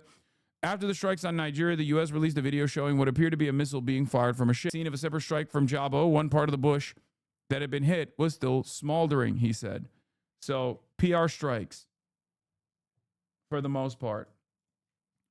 And the reality of the matter is, when we're talking about Africa, when we're talking about African nations, there's even less interest in recognizing their humanity. So you're just like, I mean, I'm glad that nobody seemingly died according to the Financial Times reporting, but even if there were, Muslim farmers or whatever that had been killed in these strikes, the American government would just say, oh, they're just fucking ISIS, they were just killing ISIS people. And they'd most likely move on. Peace, President. Of that background, I suppose some of the history that's led up to this. Well, for more than 10 years, we have seen groups, jihadist groups like Boko Haram, Islamic State, West Africa Province, popularly known as ISWAP, and other groups that have been cropping up, launching attacks on people in schools, in churches, in mosques. In fact, just a couple of days ago, there was what was said to be a suicide bomb attack in a mosque. While no group has claimed responsibility for it, this sort of situation isn't entirely uncommon in Borno State, which is where this mosque attack happened. So for more than a decade, Nigeria has been battling this, and it's been from groups that are trying to sort of install their ideology in the region, but the Nigerian military has been pushing back, and there seems to be sort of another rise of these attacks in recent years, which is potentially why I guess the U.S. government is now. Why no socialistic reform happening in Nigeria and all these African countries? What the fuck do you mean? Brother, these are places that had endless revolutionary potential. There are many countries in Africa that actually did successfully have not just like a socialistic reform, but a straight up revolution. They got killed. They got destroyed. They got slaughtered. And then puppets were placed in their stead. over and over and over again. They're still researching it in the science tree. It takes some time. Yeah. Trump said That's how it goes. South Africa has some socialist tendencies. Unfortunately, that was supposed to be a successful socialist revolution, but due to it being a reformist movement at the end of it, it actually completely dropped all of its socialist tendencies, and that is the reason why South Africa still has a fuck ton of economic issues and basically re-solidified the exact same economic disparity that existed in the country in the apartheid structure. All you got was a couple new black billionaires on top of the primarily white billionaires that run the country. This is a major issue with South Africa still to this day. Is all of the arable land, all the valuable land belongs still primarily to the white population, which is under 10%, but they own 90% of all of the most valuable land. the U.S. hit Islamic State in Nigeria because they were targeting primarily innocent Christians. But is this true? We fact-checked it. The U.S. has targeted IS in... One missing aspect of this, Nigerian separatists have been funding lobbies to promote the narrative of Christian persecution to the Trump admin. Nigeria scrambles for U.S. influence without ambassador or lobbyists. Nigeria's lack of a senior diplomatic presence in Washington under President Bola Tinubu and an absence of lobbyist support has left it vulnerable to U.S. President Donald Trump's threat of military action over alleged Christian persecution. It is pretty fucking crazy that if you don't have like a couple $1 billion laying around where you can just like give them, I don't know, like gold-plated armor or like a gold-plated plane or something, you're just completely left out in the dark. And Trump will literally just listen to anyone who has enough money to reach his ear. It's great. It's awesome. What a fantastic way to operate, dude. What a fucking fantastic way to operate. Abuja is scrambling to appoint an ambassador to the U.S. after 2 years without one. The move is part of a broader push by Abuja to appoint ambassadors to missions abroad this month. Regulatory filings examine one longtime Washington lawyer who has worked with African governments described Nigeria's lack of senior representation or lobbies in Trump's first year as shocking. By the way, they literally did do this with white genocide in South Africa. And instead, because South Africa does have lobbyists and South Africa does have ambassadors and a relationship with the United States of America, they were able to cut out the middleman, and it wasn't even lobbyists. They did it through white supremacist influencer networks, which is even fucking dumber than taking advantage of the lack of direct correspondence between two nation heads. It is fucking insane, and it worked. That's why Trump was running around talking about white genocide in South Africa. That's how stupid it is. One longtime Washington lawyer who has worked with African governments described Nigeria's lack of senior representation or lobbyists in Trump's first year as shocking. Cameron Hudson, a former White House Africa director, said that lobbyists could have given the Tinubu administration a better read of the situation in Washington. This is not an era to be casual about your diplomacy in Washington, he said. Tinubu recalled all of Nigeria's ambassadors months after taking office in 2023, and those posts, including at key security and trade partner countries like the U.S. and UK, have remained vacant. Nigeria has instead relied on career civil servants at more than 100 foreign embassies and consulates to manage diplomatic affairs, an approach Foreign Minister Yusuf Tugar defended in an interview with Semaphore in October. It's not the case that all ambassadors need to be political appointees, he said. The strategy has raised concerns about Nigeria's foreign policy architecture in wider circles, but had not prompted an altered approach from the government until Trump threatened to review U.S. citizens in Nigeria. Tucker's office did not respond to Semaphore's request for comment on the reported move to appoint ambassadors. A list of potential candidates have been resurfaced. A person close to Nigerian presidency told Semaphore, adding that lobbying is happening for plum posts. Ebenezer Obadare, an analyst with the Council of Foreign Relations of Washington, said Nigeria's institutional failings at home had exacerbated the situation on the global stage. Having an ambassador in Washington may not have forestalled the Trump verbal onslaught on Nigeria, but full diplomatic presence would have helped the country anticipate the country of particular concern designation and develop a game plan. Nigeria was bombed for an amazing reason. Yes. Separatists from Nigeria's southeast region have harked back to the country's Civil War era breakaway territory, which was called Biafra, and invested in lobbyists in Washington to push their cause on Capitol Hill and with the media. One filing showed the Biafra Republic government in exile, which is headed by Finland-based activists, paid Washington lobbyists Moran Global Strategies $10,000 a month over the last year. The communications showed that while they have championed their separatists as persecuted Igbo ethnic group, they have also made a point of claiming that they are being persecuted because of their Christian religion. In one letter to Hill staffers, the group claims that Nigeria's persecution of Christians continues to worsen. Shouts out to Nicki Minaj for that as well. Congratulations. There is a lot of involvement from the Nigerian diaspora as well, especially the wealthy southeastern Igbo diaspora. There remains a lot of resentment over the Biafra War and the crushing of the separatists by the northern-dominated army. Yeah. As is the case with violence that took place in South Africa that Donald Trump presented as white genocide, and that's an easier narrative for Americans to understand because it's white versus black. This narrative here is virtually identical. These are poor countries. There's a lot of instability. There's a lot of volatility. There's sectarian fighting. There's ethnic tension, and most importantly, there's always going to be people who are being dominated, and the landed gentry that actually dominates them. And in that process, Trump will look at that and go, "Oh, Muslim Islamist terrorists are killing Christians." No, they're not. They're killing Muslims as well as Christians. They're killing everybody. You genuinely don't understand this? It's not the same parallel? Okay. I mean, if there's anything that I'm missing here, you can elaborate.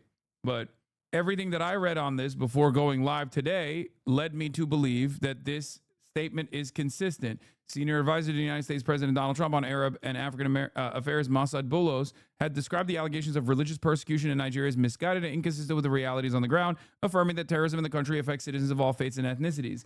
And we actually saw that. We saw that with the targeting that took place. A couple days prior to this, there was a bomb that exploded in a mosque that killed Muslims. Obviously, there's no Christians in the mosque. 5 Muslims, a dozen other Muslim casualties in the process of the terror attack. But prior to that, they had actually kidnapped a bunch of Christian children from a Christian school. So it's never, it's not like as directional as the way that I think Western reporting or the State Department presents it as. And for the record, this has always been what? Boulos is Lebanese, by the way? Your theory is correct? Stop! Bro, another Lebanese person in a pivotal role. Another Lebanese person in a pivotal role, dude. Oh, his daughter-in-law is Tiffany Trump. Wait. Yeah, he's very fluent in Arab. He's in charge of the Morocco-Algeria conflict. Oh, dude. He's also all over Libya too, right? The Great Lebanese Mint. Yeah, the Great Lebanese Replacement. Yeah, it's Lebanon-occupied government, dude. Anyway, we're going to move on from the Nigeria situation in a second and get into the Epstein files because Donald Trump is fucking losing his mind over that too. This brings back into attention just what exactly Austin Show does for work. Oh my God. Morgan is a moderator of mine. And as you guys know, Frogan is also Lebanese. Oh my God, what have I done? The infiltration was even here. The infiltration is everywhere. Mother of God. What is happening? Welcome to the Lebanese occupation. Yeah. 3 different countries, Syria, Somalia, and Nigeria, in the span of 1 week. But it's only after the strike in Nigeria that Trump mentioned IS killing Christians. The US military's Africa Command said the strike on Sokoto State took place in coordination with Nigerian authorities and killed multiple IS militants. But a journalist on the ground told us that one of the communities hit has never been affected by insecurity. They're killing record numbers of Christians in Nigeria. The US military strike comes weeks after Trump warned that Christianity faces an existential threat in Nigeria and threatened to military intervene, he says, over the failure to stop violence targeting Christian communities. After the operation, Trump posted on Truth Social that the United States launched a powerful and deadly strike against ISIS terrorist scum in northwest Nigeria, who have been targeting and viciously killing primarily innocent Christians at levels not seen for many years and even centuries. So according to data, are Trump's claims of Christians primarily being targeted in Nigeria even remotely true? Nigeria is roughly split between a Muslim population predominantly living in the north and a Christian population living in the south. Each dot on this map marks an incident of militia violence, including Islamic State, West Africa Province, and Boko Haram attacks. And the spread of dots across the map suggests that violent attacks, including forced abductions and sexual violence, are more evenly spread across Muslim. I think this kind of narrative like, oh, we got to defend our big, beautiful Christians in Nigeria is also stupid because I don't think a lot of people, I don't think a lot of these fucking people, like Americans, give a shit. You know what I mean?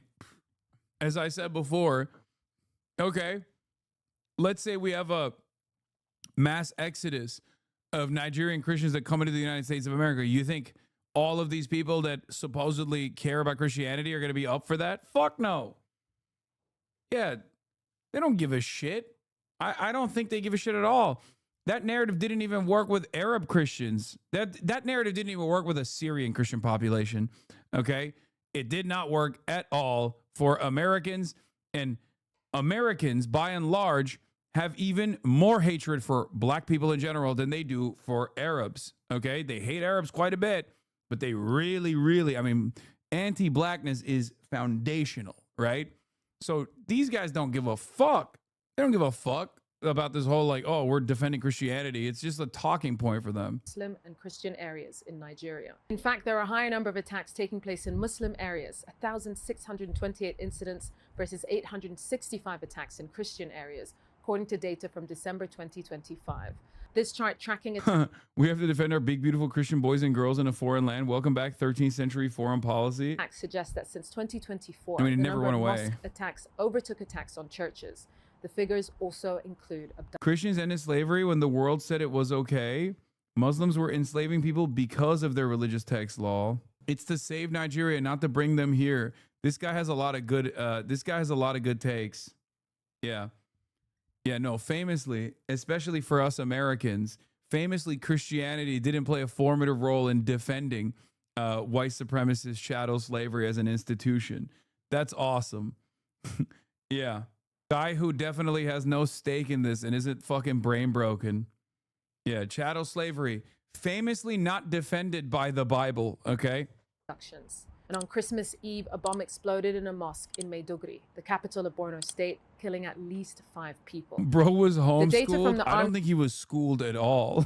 conflict location and event data monitor just doesn't support Trump's claims of Christians in Nigeria being disproportionately targeted by terrorist groups. In spite of the reality on the ground, Trump seems to be appealing to evangelical Christian supporters who've long condemned violence against Christians in Nigeria. And in November, he designated... Yeah, Nigeria is basically run by Shell. They had mass protests in the 90s, and Amnesty International uncovered that Shell financed militias that rape, kidnap, and kill protesters, and all those protests were happening because they destroyed the Nigerian environment.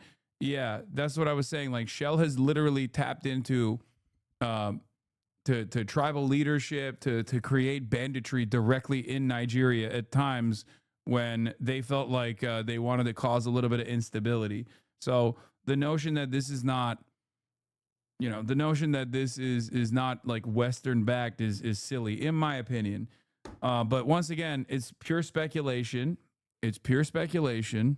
And it's Cloud District in Georgia says it's crazy that we're bombing other countries for domestic political points, not even some international policy, just to get the hogs in Arkansas to get excited. And my point is, it's even dumber than that, because I don't even think this gives you brownie points. I don't think the hogs, the quote unquote Christian hogs in Arkansas give a fuck about Nigerian Christians, like even as a talking point, because ultimately they see it as, you know, they're black. Who gives a fuck? Like, that's literally, this is not even an issue that will reach a level of salience. This is not an issue that, you know, people are going to turn around and be like really on board with or get really invested with. It's no different than when they try to do fucking PR for the Syrian Christians, like the American Enterprise Institute was like, yeah, we got to save the Syrian Christians by doing more intervention in Syria. And I don't think anybody even remembers when they were doing that, right? Do you remember that at all? I do, but I'm a fucking nerd, and it didn't work because Americans don't give a fuck. Damn, this guy's good.